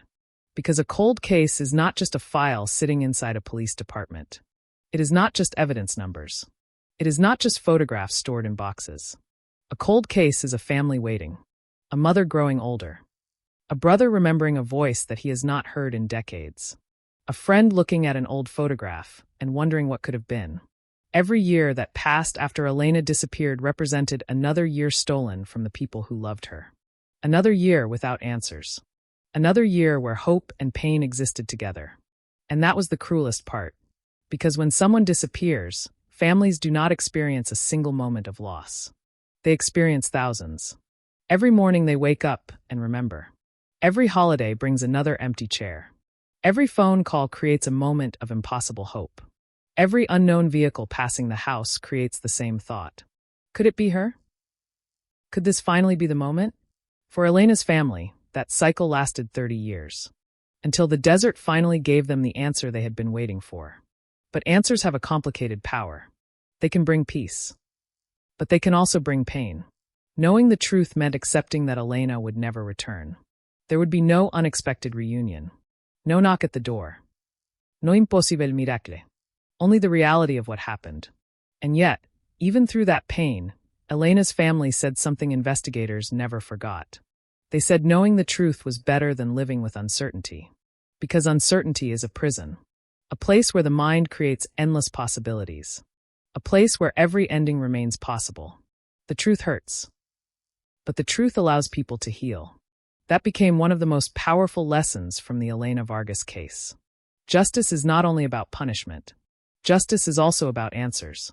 It is about giving families the ability to finally move forward. The investigators who solved the case later described the moment they realized the evidence was connecting as unforgettable. They had worked hundreds of cold cases. They had seen files reopen and close again. They had followed leads that went nowhere. They had interviewed witnesses whose memories had faded. They had searched locations where nothing was found. But Elena's case was different. Because every discovery seemed to lead to another. The fingerprint led to Daniel Mercer. The fingerprint led investigators back to the vehicle. The vehicle led them to the timeline. The timeline led them to the workshop. The workshop led them to the buried evidence. The buried evidence led them to the recording. And the recording revealed the truth that had been hidden for decades. It was not one miracle discovery. It was persistence. Thousands of hours. Countless questions. And the belief that somewhere inside the old evidence was the answer. That belief is what separates solved cold cases from forgotten ones. Because many cases are not impossible. They are simply waiting. Waiting for new technology. Waiting for new investigators. Waiting for someone willing to look again. The Elena Vargas case became a symbol of that idea. Across New Mexico, families of other missing people followed the investigation closely. Some saw themselves in Elena's story. They understood the pain of waiting. They understood the frustration of unanswered questions. They understood what it meant to hold on to hope while time continued moving forward. And after the case was solved, many families contacted investigators asking the same question. Could their loved one's case be next? Could another forgotten clue still exist? Could another hidden piece of evidence still be waiting? The answer was always the same. Maybe. Because every case is different. Every disappearance has its own story. But the possibility remains. Somewhere there may be a fingerprint nobody noticed. A recording nobody played. A document nobody connected. A witness who has been silent for years. A piece of evidence waiting for the right moment. That is the haunting reality of cold cases. They are not always empty. Sometimes they are full of answers. Answers hidden behind time. The final investigation report on Elena Vargas included hundreds of pages. Photographs. Interviews. Forensic results. Court documents. But investigators said the most important page was not filled with evidence. It was the page containing Elena's photograph. Because before she became a case, she was a person. That reminder became important. Especially in an era where true crime stories can sometimes focus only on the mystery. The investigation. The suspect. The shocking discovery. But behind every headline is a human being. A person who had dreams. A person who had people waiting for them. A person whose life mattered before the crime ever happened. Elena Vargas Materid. And after 30 years, the world finally remembered that. The abandoned workshop where investigators found the final evidence eventually became nothing more than an empty piece of land. The walls collapsed. The old structures disappeared. Nature slowly reclaimed the area. The place that once represented secrecy became ordinary again. But the story remained. Because places can change. Buildings can disappear. Evidence can age. But the truth leaves a mark. Long after the investigation ended, detectives continued receiving questions about the case. People wanted to know how someone could hide a crime for so long. How two men could live normal lives while carrying such a secret. How they could believe the past would never return. The answer was simple. They underestimated time. They underestimated technology. And most importantly, they underestimated the power of people who refused to forget. Because Elena's name survived. Her family kept speaking. Investigators kept searching. The evidence remained. And eventually, everything came together. The final image of the case was not the courtroom. Not the arrest. Not the evidence table. It was the desert. The same desert that had carried the secret for decades. The same desert where the final answers were found. A place that once represented loss. Now representing closure. The wind continued moving across the empty land. The sun continued rising over Red Mesa. Life continued. But the mystery was gone. The silence was broken. The question that had followed an entire community for 30 years had finally been answered. What happened to Elena Vargas? The answer was painful. But it was known. And sometimes, after decades of searching, knowing the truth is the greatest victory left. Because every cold case has a final moment. A moment when the darkness begins to disappear. A moment when forgotten evidence becomes important again. A moment when a name returns to the headlines. A moment when a family finally hears the words they waited years to hear. Solved. The New Mexico desert kept Elena Vargas's secret for 30 years. But it could not keep it forever. Because secrets buried in the ground can survive for decades. But eventually, someone starts digging. The story of Elena Vargas continued long after the courtroom lights turned off. Long after the reporters packed away their cameras. Long after the names Daniel Mercer and Michael Reyes became part of a closed chapter in New Mexico's criminal history. Because some cases end with a verdict. But some cases continue living in the memories of the people left behind. The Elena Vargas case was one of those stories. It was not remembered only because of the crime. It was remembered because of everything that happened afterward. The waiting. The searching. The questions. The years when nobody knew whether Elena was alive or gone forever. For 3 decades, her disappearance represented one of the most painful mysteries in Red Mesa. A mystery that followed the town through generations. Parents told their children about the woman who vanished. Older residents remembered the first days of the search. Former investigators remembered the frustration of watching every lead collapse. And Elena's family remembered something even more important. They remembered Elena herself. Not the crime. Not the headlines. Not the evidence. Her. The woman who loved simple things. The woman who had plans. The woman who believed that doing the right thing mattered. That memory became the final chapter of the investigation. Because after everything was uncovered, after all the evidence was presented, after the arrests and convictions, investigators realized something. The most important thing they recovered was not a fingerprint. It was not a recording. It was not a buried object beneath the desert. It was Elena's story. For 30 years, the people responsible had controlled the narrative. They created confusion. They created uncertainty. They allowed rumors to spread. They allowed a family to live inside an unanswered question. But the truth changed that. The truth returned Elena's voice. And that was something no person could ever take away again. In the years following the investigation, detectives continued studying the case. Not because they doubted what happened, but because they wanted future investigators to learn from it. Every cold case leaves behind lessons. Every investigation reveals mistakes. Every solved mystery shows what is possible when people refuse to give up. The Elena Vargas case became a training example for investigators handling older disappearances. It showed the importance of preserving evidence, the importance of reviewing old files, the importance of listening to witnesses, even decades later. Because memory may fade. But sometimes buried inside those memories, there is one detail that changes everything. A license plate, a conversation, a strange behavior, a forgotten name, a moment that seemed meaningless at the time, and years later becomes the key. That was the story of Elena's case. The breakthrough did not come from a single dramatic discovery. It came from patience, from looking again, from asking questions that had not been asked before, and from understanding that every piece of evidence has a story. The fingerprint on the vehicle was not just a fingerprint. It was a connection. A connection between the past and the present. A connection between a missing woman and the person who tried to erase her. The buried evidence was not just an object in the ground.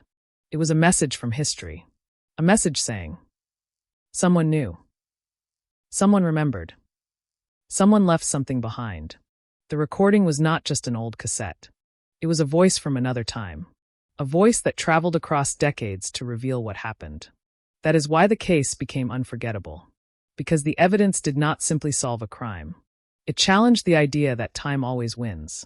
For years, Daniel Mercer and Michael Reyes believed they had defeated the investigation. They believed the passing years worked in their favor. Every birthday. Every anniversary. Every year without an arrest. They believed it proved they were safe. But they misunderstood something important. Time does not always erase. Sometimes time preserves. Sometimes time protects the truth until the moment arrives when it can finally be discovered.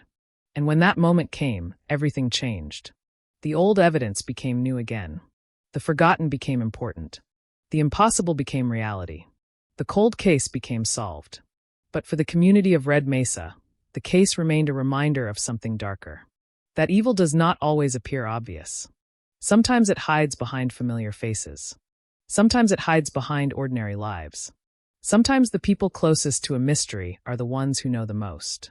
And sometimes the truth is hidden not because nobody searched, but because someone worked very hard to make sure nobody found it.